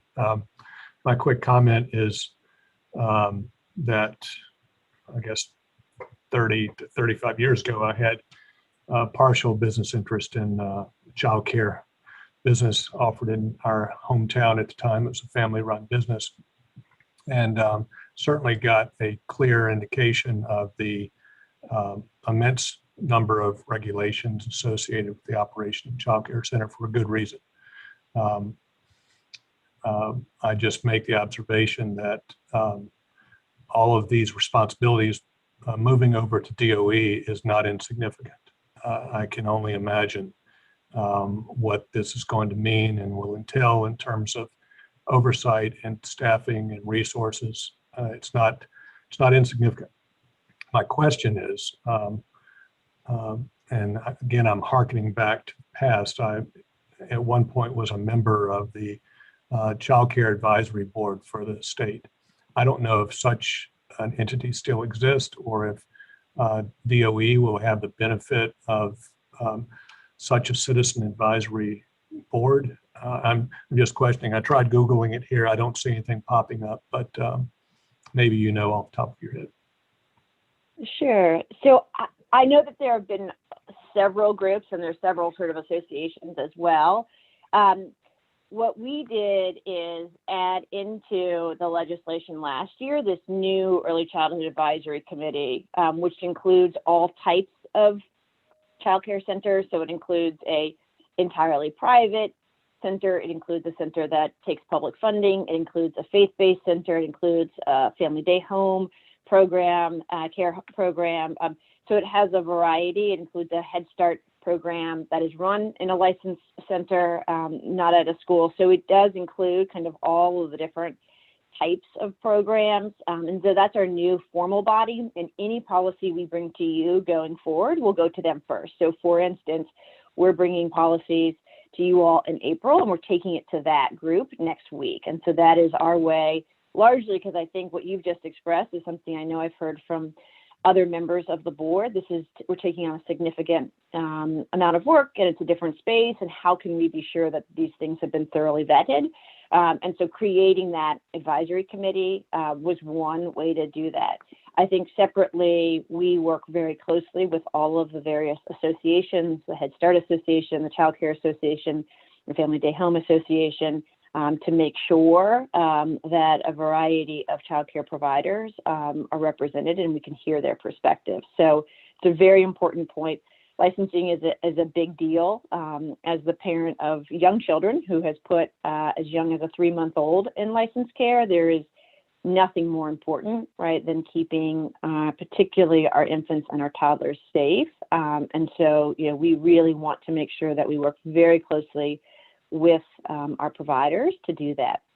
The advisory committee also includes folks like Child Care Aware, the Virginia representative of the American Association of Pediatrics, right? Other folks who are thinking about the well-being of infants, toddlers, and preschoolers, so that, again, as we review those licensing regulations, we're thinking both from the practitioner perspective, how do we put these things into place? How do we partner with educators to keep young children, particularly infants and toddlers, safe?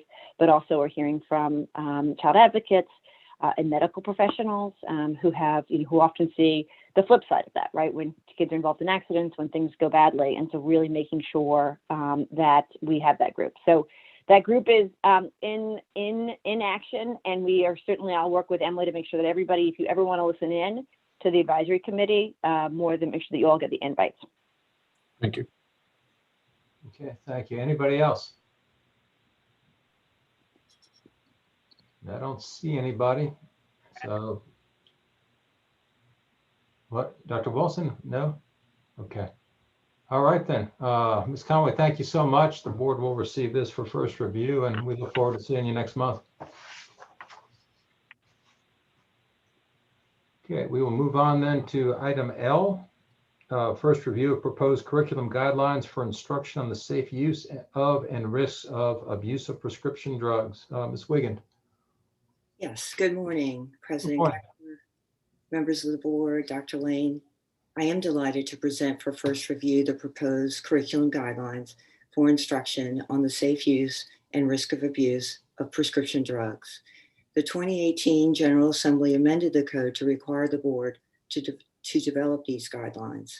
The proposed guidelines were developed in collaboration with health educators, substance use specialists, the U.S. Attorney's Office, CASEL, drug enforcement special agents, and other passionate stakeholders. The standards of learning for health education serve as a framework for the proposed curriculum guidelines and empower students to acquire health knowledge, effective refusal skills, social awareness, and informed, responsible decision-making skills when it comes to prescription drugs. The proposed guidelines also emphasize actionable recommendations for strategic planning that optimizes health literacy, empowers teachers, encourages collaborative family and community supports, and culturally responsive curriculum that reinforces positive norms that most students do not engage in risky drug use and do not think risky drug use is acceptable. Students learn about the science of addiction, how to properly use and dispose of prescription drugs, how to intervene when faced with situations involving drug misuse, and skills to make healthy decisions that enhance protective factors and reverse or reduce risky factors. The proposed guidelines also encourage prevention curriculum tailored to address the type of drug abuse problem in the local community that targets modifiable risk factors and strengthens protective factors by increasing academic and social confidence through peer relationships, self-efficacy, communication skills, assertiveness, and healthy coping skills. Research shows that each dollar invested in prevention education yields significant savings in the treatment of substance abuse. The Superintendent of Public Instruction recommends the Board of Education receive for first review the proposed curriculum guidelines for instruction on the safe use and risk of abuse of prescription drugs. Thank you. Thank you very much. Are there any questions or comments by board members? Dr. Wilson? Thank you, Ms. Wiggin. I have one quick question. In the document under section 5, item 1, it says here that guidelines developed by the board and approved by the State Board of Health. Can you explain just a little bit about the process and how those two pieces fit together? So after first review, the proposed guidelines will go to the State Board of Health for their approval and then come back to you for final approval and adoption. So any suggestions or changes that they would have, we would see in the second read? Yes. Great, thank you. That helps. Anybody else? I don't see anybody. And so thank you very much. The board will take this on first review and we'll see you soon. Thank you. Okay, we move on to the written reports in item M. I understood that there might be a request for some discussion on this. Is that right? Yes, all right. Mr. Gecker, I had just said that I suggested that if time permitted, perhaps staff could give us some highlights from verbally of the legislative report. But if time does not permit, we can all just study the written report. No, I think time permits, if that's okay. You know, we are moving right along schedule and we dropped an item, so we're in good shape here. So is that Ms. Coy or? I think it is. Good afternoon now, President Gecker and members of the board. Holly Coy, Assistant Superintendent for Policy, Equity, and Communications. And Dr. Sale is here too to tag team with me on this particular matter. But just in addition to the written report that you have as part of your materials, I thought we'd give you just a kind of quick overview and summary, and then happy to answer questions on any particular bills that caught your interest. So overall, this session was a bit of a strange one, given the virtual environment that we found ourselves in, a bit unique, but that had some benefits. There were bill limits, so the volume overall was generally down compared to what we see in a regular session. We were also in the midst of a biennial budget cycle, and so the budget conversations were significant in part due to COVID, but we were in the midst of that cycle, and so amending the existing budget, which has seen many revisions over the last year. Generally, in the K-12 arena, there was a lot of discussion around reopening schools, as you might imagine, as well as growth assessments, and I can speak specifically to the actions taken there. There was also a lot of discussion about the JLARC reports that were issued last fall on special education, CSA, and a few pieces as it related to the agency's JLARC report. In addition to that, there were the SOQ bills put forward reflecting this board's recommendations, and there was one that was successful this year, in part on one piece of that. Additionally, the work around culturally responsive teachers and educators was advanced via a governor's bill, and that was successful this year. And so there were some conversations as it relates to equipping educators in our buildings to provide, culturally responsive classrooms and environments for our students. I think there was a little bit of interest in hearing about the growth assessment bill, so I'm happy to speak to those. I see some heads nodding. So there were two bills, House Bill 2027 and Senate Bill 1357, addressing growth assessments. And these bills in their final form phase in some changes to how we assess students in grades 3 through 8, just in math and reading. So those are the only kind of subjects and grades that were touched by this bill.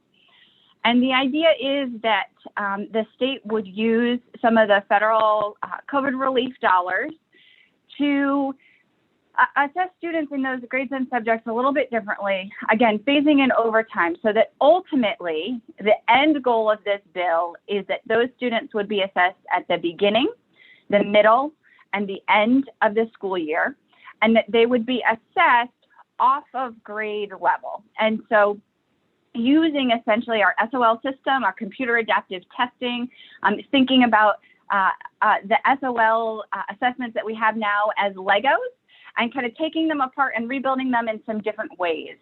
So we have the infrastructure to do this. It will take us, like I said, some time to turn on all the elements that the legislation requires and to phase that in. But that is the end goal of those bills that were successful this session. I'll pause there. Are there questions on the growth assessment bills in particular? Ms. Holton, and then Mr. Swann.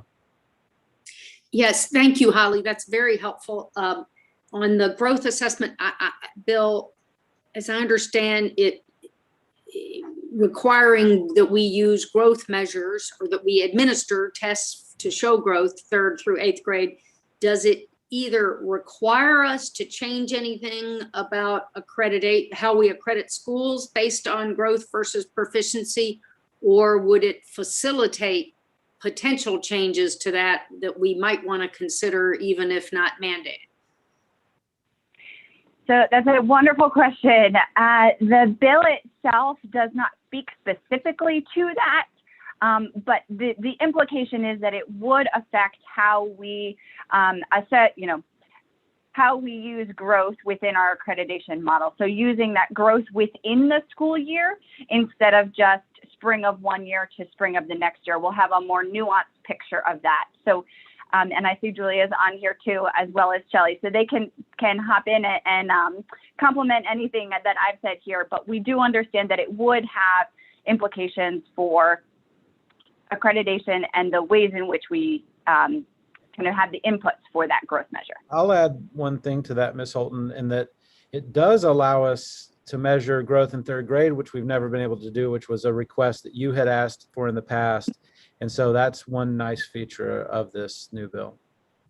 That's great.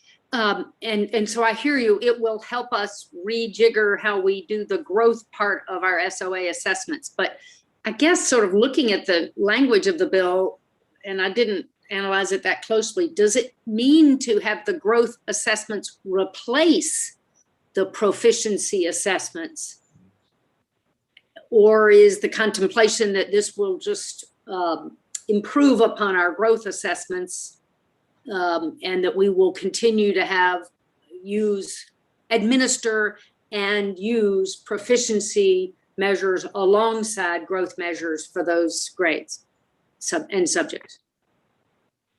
Yes, so the understanding is that it would provide those more nuanced growth measures that would supplement the proficiency, required proficiency scores at the end of the year for every student. Supplement, but not replace. Right. So essentially, you need a pre and a post assessment to measure growth, right? Those are two requirements. The summative assessment at the end of the year will still exist. You'll just measure growth to that from the pre-assessment, which will now be in the fall and eventually fall and winter. I'm just looking at the summary of the bill language that says in lieu of a one-time end of year assessment. So I wonder if there's more ambiguity on that, and if we know, hopefully clarify, you all know what the patron's intent is. But I had some communication with the patron early on, and I had thought the intent, I didn't understand the nuance of it, so I don't know. But I just wonder about the patron's intent, and recognizing I don't know that this has been signed yet. So if there is a need for clarification, I don't know if there is. Having worked with the patrons, really both of them, they're intending for this to be 3 computer adaptive assessments a year, and they recognize that under federal law, we're required to create a summative response with the one at the end of the year. Oh, okay, so we don't have the flexibility, even if we wanted to go all growth. We have to still have proficiency, a summative measure because of the federal requirements. Okay, thank you for that clarification. Okay, Mr. Swann. Thank you, and that actually answered some of my questions. My follow-up question will be, excuse me, will us as teachers have the ability to use these assessments to help drive our instructions? And if so, what is the turnaround to get the results to help drive our instruction? Mr. Swann, I think that was absolutely part of the intent of the patrons, was to provide better, more nuanced data throughout the year to you and your colleagues. I can't speak to the turnaround time, but perhaps Shelley and Julie might be able to. Yes, Mr. Swann, we will use the current system of reporting we have, so you will have almost immediate results. So they will be available to your school division within 24 hours.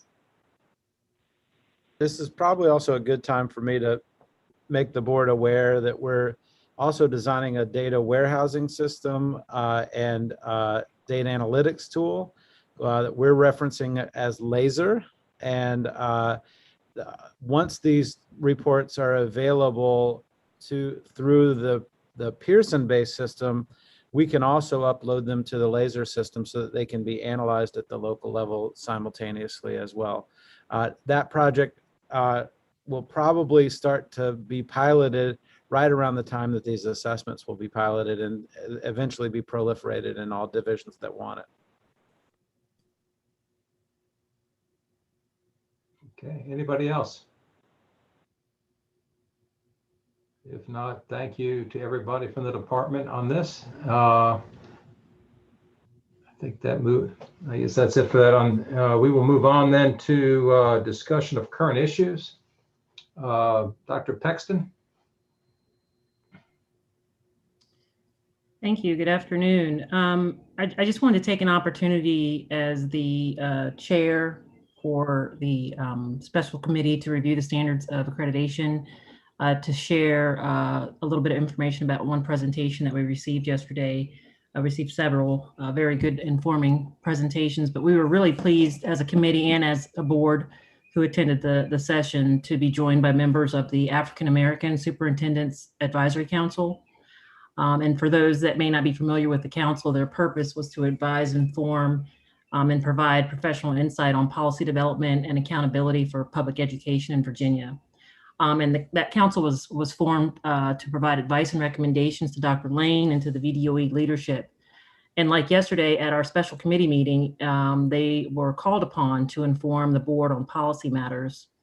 So given the committee's, our special committee's review of SOAs and the focus on equity and accountability, the work and the recommendations of the AASAC was very complementary to our work. And so we were pleased to be joined by Mr. Richard Wright, who's the Chief of Staff at Newport News Public Schools, and Dr. Tamisha Grimes, who's the Superintendent of Nottoway County Public Schools, and Secretary Jim Dyke, the former Virginia Secretary of Education to Governor Wilder. But we were really pleased to be joined by their student school board representative from Portsmouth City Public Schools, Mr. Miles Hunt, which I think I can speak for the board. We're all thoroughly impressed with. And so I just wanted to share that we had that opportunity to hear from that council and had some very robust discussions. They provided us with a list of recommendations that from their perspective that could help inform our current standards of accreditation. It was very comprehensive and their approach as far as how they are challenging our thinking and making sure that we are really looking at opportunities to insert equity across the board for our students in Virginia. Was really encouraged by the presentation, by the recommendations. The board certainly has some work ahead of us to really evaluate those recommendations and really understand where we see opportunities to consider them and apply them. But I just wanted to share that opportunity we have with the broader audience, and would absolutely welcome any other committee members or board members who would want to add their perspective to the discussion that we had. Okay, thank you. Dr. Wilson? Thank you, President Gecker, Dr. Pexton, thanks. To echo your comments, Dr. Pexton, really great conversation. And the thing that I pointed out yesterday that I'll just reiterate here is that the recommendations which came forward from the ASAC are certainly reflective of the work that we as a board have been doing over the last several years, certainly since I joined the board in 2017, and is consistent with the comprehensive plan that we've laid out, with the work that we've been doing in our special committees. And so I'm encouraged that there is alignment in what that committee, that council has done or has recommended, and the work that we have been doing, are doing now, and see ourselves moving into in the future. So I just wanted to draw that line, that through line between the work of the committee and the board. So thank you, Dr. Pexton and staff, for ensuring that we had the opportunity to hear from that council. Anybody else? Dr. Lane, is it you, and then Ms. Holton? Yep, and if it's on Dr. Pexton's topic, I can wait. I was just going to make my monthly remarks if it's at that moment. And Ms. Holton? We'll come back to Dr. Lane. Okay.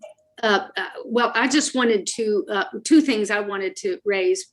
One, just to generally make sure the public knows that we do appreciate the public comment we receive from you, and the department works hard to make sure it gets to all of us before the board meeting. And I missed the opportunity to hear from you in person, but your comment, we are reading it, and it is invaluable.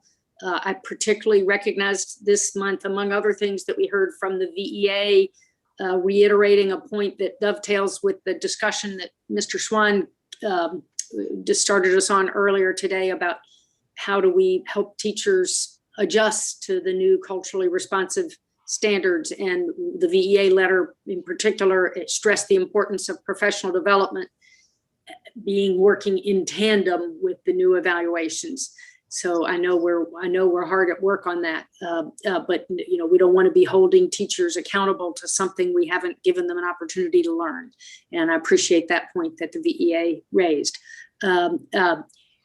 Another matter raised in the public comment that I'd like to address is the gifted program.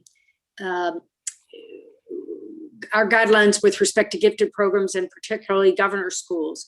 I am remembering now, which I had forgotten, but that we are in the midst of rewriting the regulations for governor school. And there's been talk about whether we should be doing guidelines for governor school, but as we all know, guidelines carry less weight than regulations. And if I'm correct, we're in the middle of an APA process revising the regulations for gifted programs. And I wonder if we should be, in response to the issues raised in the comment, whether we should be pulling those back in for another look. One of the specifics raised in some of the comment, for instance, suggests that our current regulations require the governor schools to use a standardized test as part of their admissions criteria. And there are some members of public who are urging us to remove that requirement. I don't know whether we should remove that requirement or not, but since we are in the midst of a revision, is now a good time, rather than letting the regulatory process get too far along without looking at those issues, and whether there are other matters we want to address in the regulations in response to the public comment or otherwise.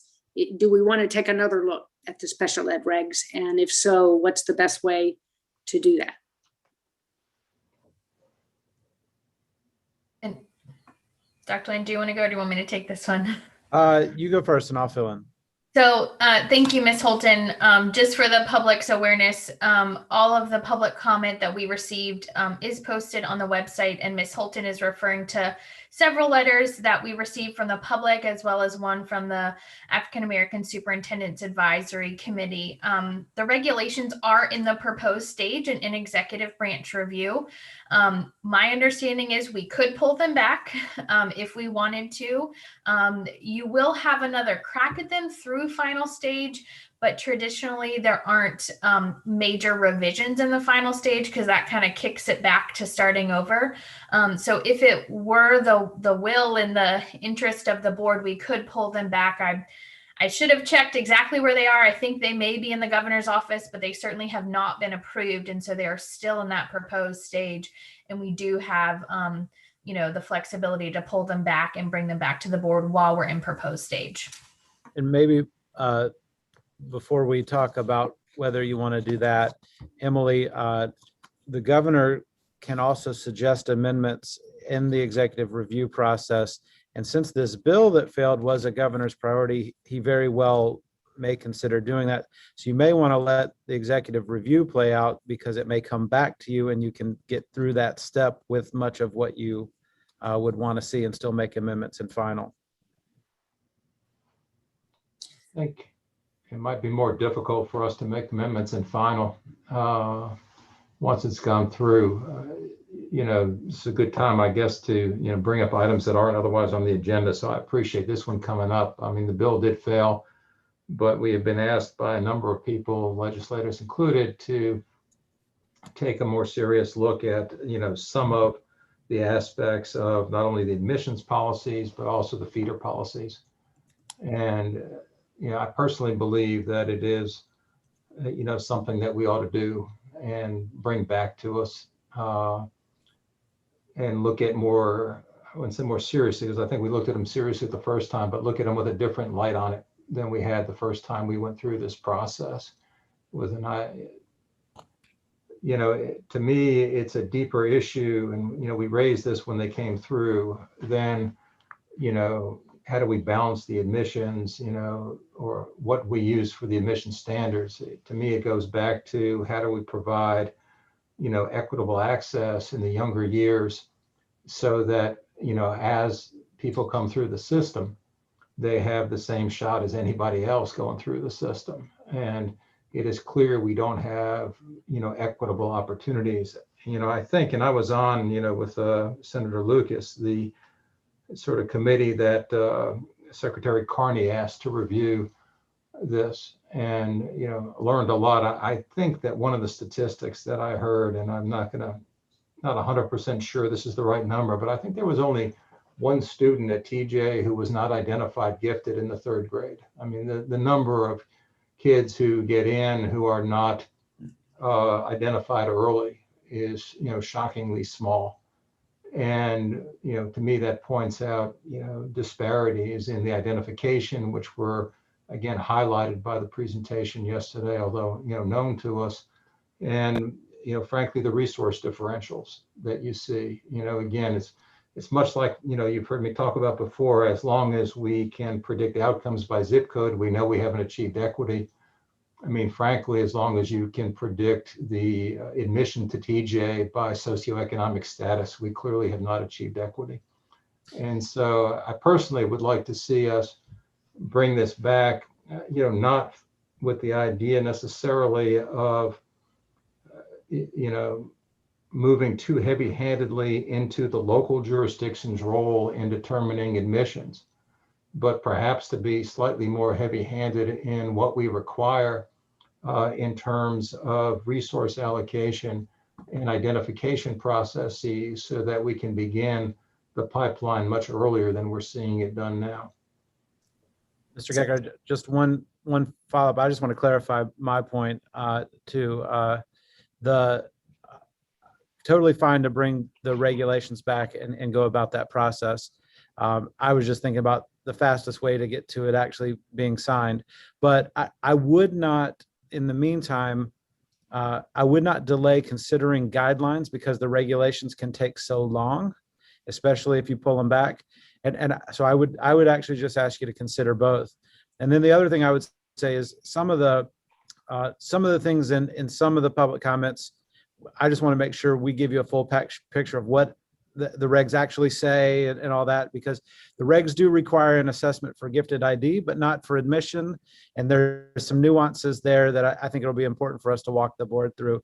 But I do think that we can do guidance while we're awaiting regulations and bring regulations back if that's the will of the board. And so one thing to note, I did just double check where we are in the executive branch review. We are in the governor's office. But as I mentioned earlier, we can pull them back. If this is kind of the consensus of the board, we would bring a board item to you in April to officially withdraw this proposed stage. And Susan, if I'm saying anything wrong, please let me know. I know that this is the process that we typically take. We will bring a board item if you all want to pull them back from proposed stage, but you would still have the NORA open. So you could move, whenever you get to the next stage of revisions, we could take a month or two to work on that. We could then jump right back into proposed stage to keep this process moving along, which would then kick it back into executive branch review.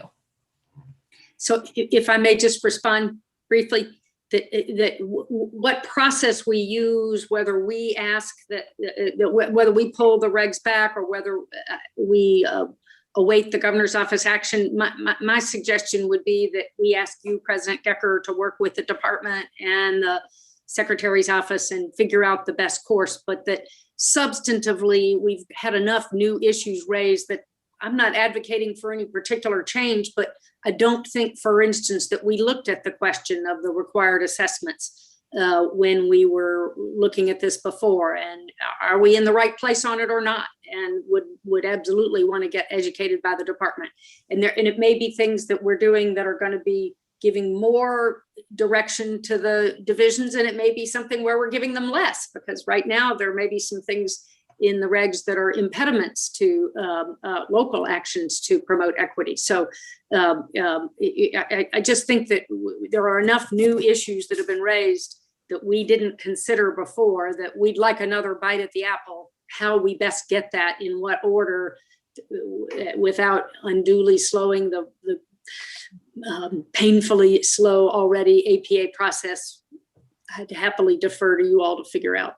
Well, then if it meets the, Dr. Roberson, excuse me. I'll just affirm what Secretary Holton just said.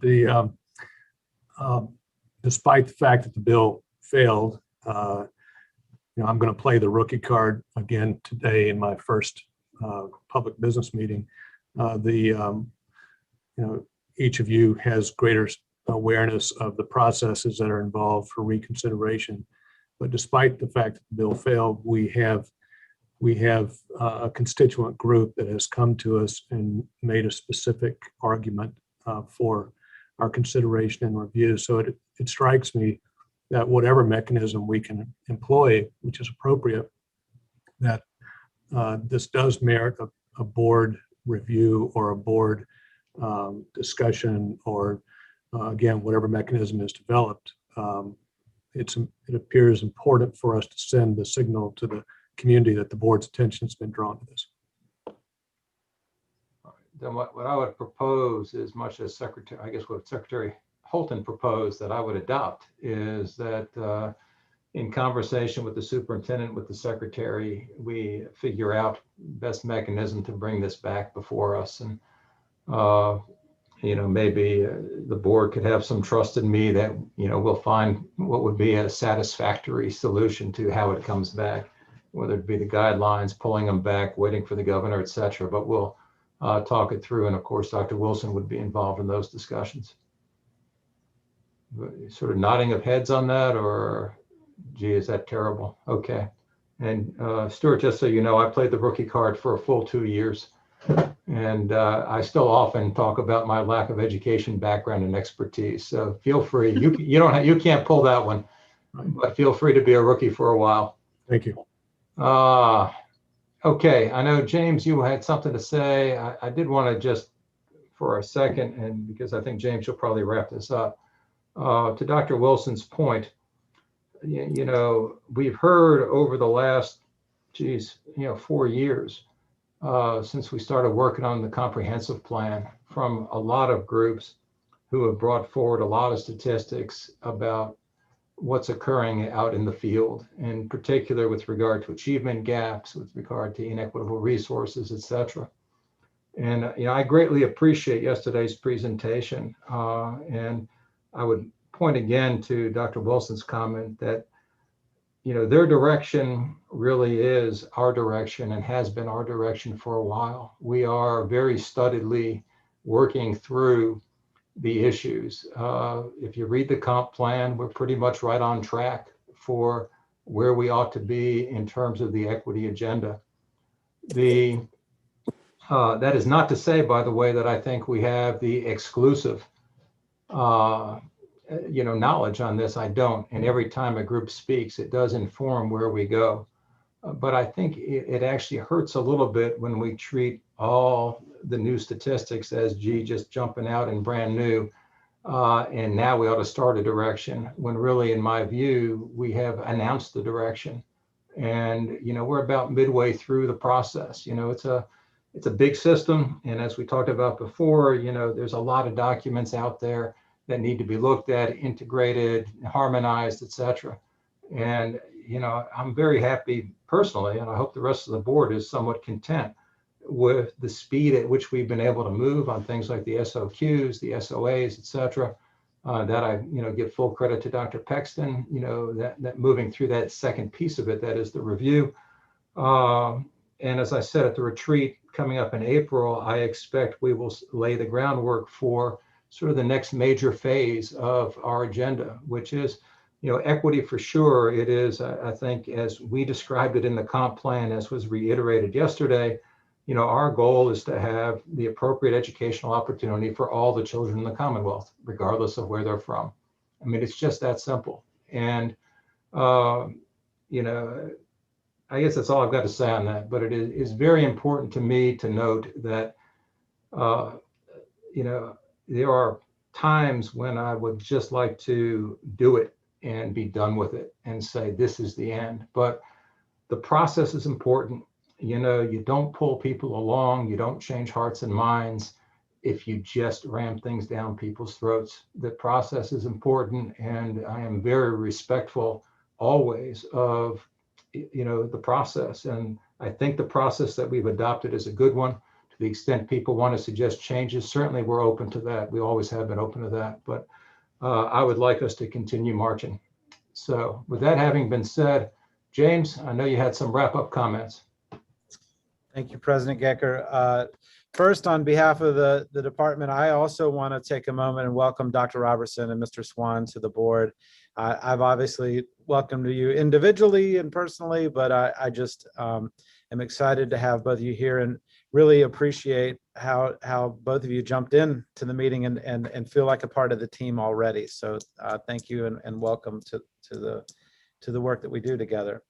I also want to thank the board for the work that you did on teacher evaluation. I think that the changes that you made from last month to this month made it even stronger, and just really appreciate the constant feedback from the board so we have the best product when things are done. And then I know Holly referenced this briefly, but I also want to congratulate the board. I feel like you got the first movement on your SOQs in this General Assembly session. And there were SOQs adopted last year related to your SOQs and related to previous board SOQs. but this SOQ related to specialized support and 3 per 1,000. I know we wanted 4 per 1,000, but is a huge step in the right direction and bending that arc towards the board's intent. And you know, several tens of millions of dollars in a very difficult financial situation came to our schools because of that and because of the board's push there. So I just wanted to say congratulations on that. Last thing I thought, as I tend to do every month, is just to talk a little bit about school opening. On Monday, we had the governor's deadline to have schools begin opening. I will say by Monday, we had a plan from every school division. We were able to get the last few over the line with plans. And so most of our schools are open at this point, school divisions have some schools that are open at this point. I think April 12th after spring break, you'll see another set of schools begin to open. The interesting thing that I found is it's not just been schools opening. We've seen schools that were going 2 days a week move to 4 days a week. We've seen school divisions that were elementary only now going elementary and secondary. And so I think we're moving in the right direction, and certainly vaccination is helping with that. I haven't read today's vaccination report, but I know that the last report I read said that 80% of faculty and staff have been offered at least the first vaccine, which is an incredibly large number. I think we're over 40% of staff are fully vaccinated at this point in our public schools. So I think that's going to continue to help. In a lot of ways, we see March 15th as a starting point, not an end point. We're going to continue to work with our schools to ramp up from 2 to 4 days or 4 to 5 days, certainly in alignment with safe guidance and the way that the Virginia Department of Health and CDC would like us to do that. But I think as of today, remote only school divisions is, certainly under 12. I think it might even be under 10 because a couple opened as the week has gone on. And you may remember we were as high as 67, 70 school divisions at one point. And so I think the guidance that we put on January 14th and subsequently readopted essentially last week was helpful. But certainly the governor's push in February really gave a strong marker to a lot of school divisions, and we've been proud to see that. Because of that celebration of March 15th, I've been out in person touring many school divisions and have had some incredible experiences. One of my favorites, when there's more time, I'd love to tell you about visiting Tangier Island, our last K-12 combined school, and going on a boat in 30-mile-per-hour wind and 10-foot seas is something I will never forget. But I will just say that I've been out and I'm seeing our schools. They are doing mitigation safely. The students are extremely excited that are getting to come back, and hopefully we'll continue to see more of that. And so just a thank you to our teachers, our staff, and all of our leaders for the constant flexibility. And I said in a press release yesterday, I think we'll be back to in-person being the norm in the fall, but we're certainly working hard to get our school divisions transitioning back to that now and into the spring and summer, so that we can also do the work we need to do to catch our students up. And so thank you all for your support and taking on these items related to the pandemic. I know they help our school divisions, and that is all I have this month, Mr. Gecker. Okay, then I think that pretty much is going to conclude us. To Anthony and Stuart, thank you for being new members of the hardest working board in the Commonwealth. This is not an easy gig. This is a serious thing, and we all certainly appreciate the clear time you spent getting prepared for this meeting. It's a really very helpful and wonderful thing. It is actually easier to do these meetings in person than it is on the Zoom. You get much better interaction, a much better feel for where things are. It is our goal, thanks to Emily's hard work, to be back in person for the June meeting. We will be back next month for the retreat. And as I said, we've got a number of topics that will lay out where we're going, for the next couple of years. Stay safe, get vaccinated when you can, and see you all soon. Thank you very much. We are adjourned. Thanks, Bye, everybody. Bye. Thank you all.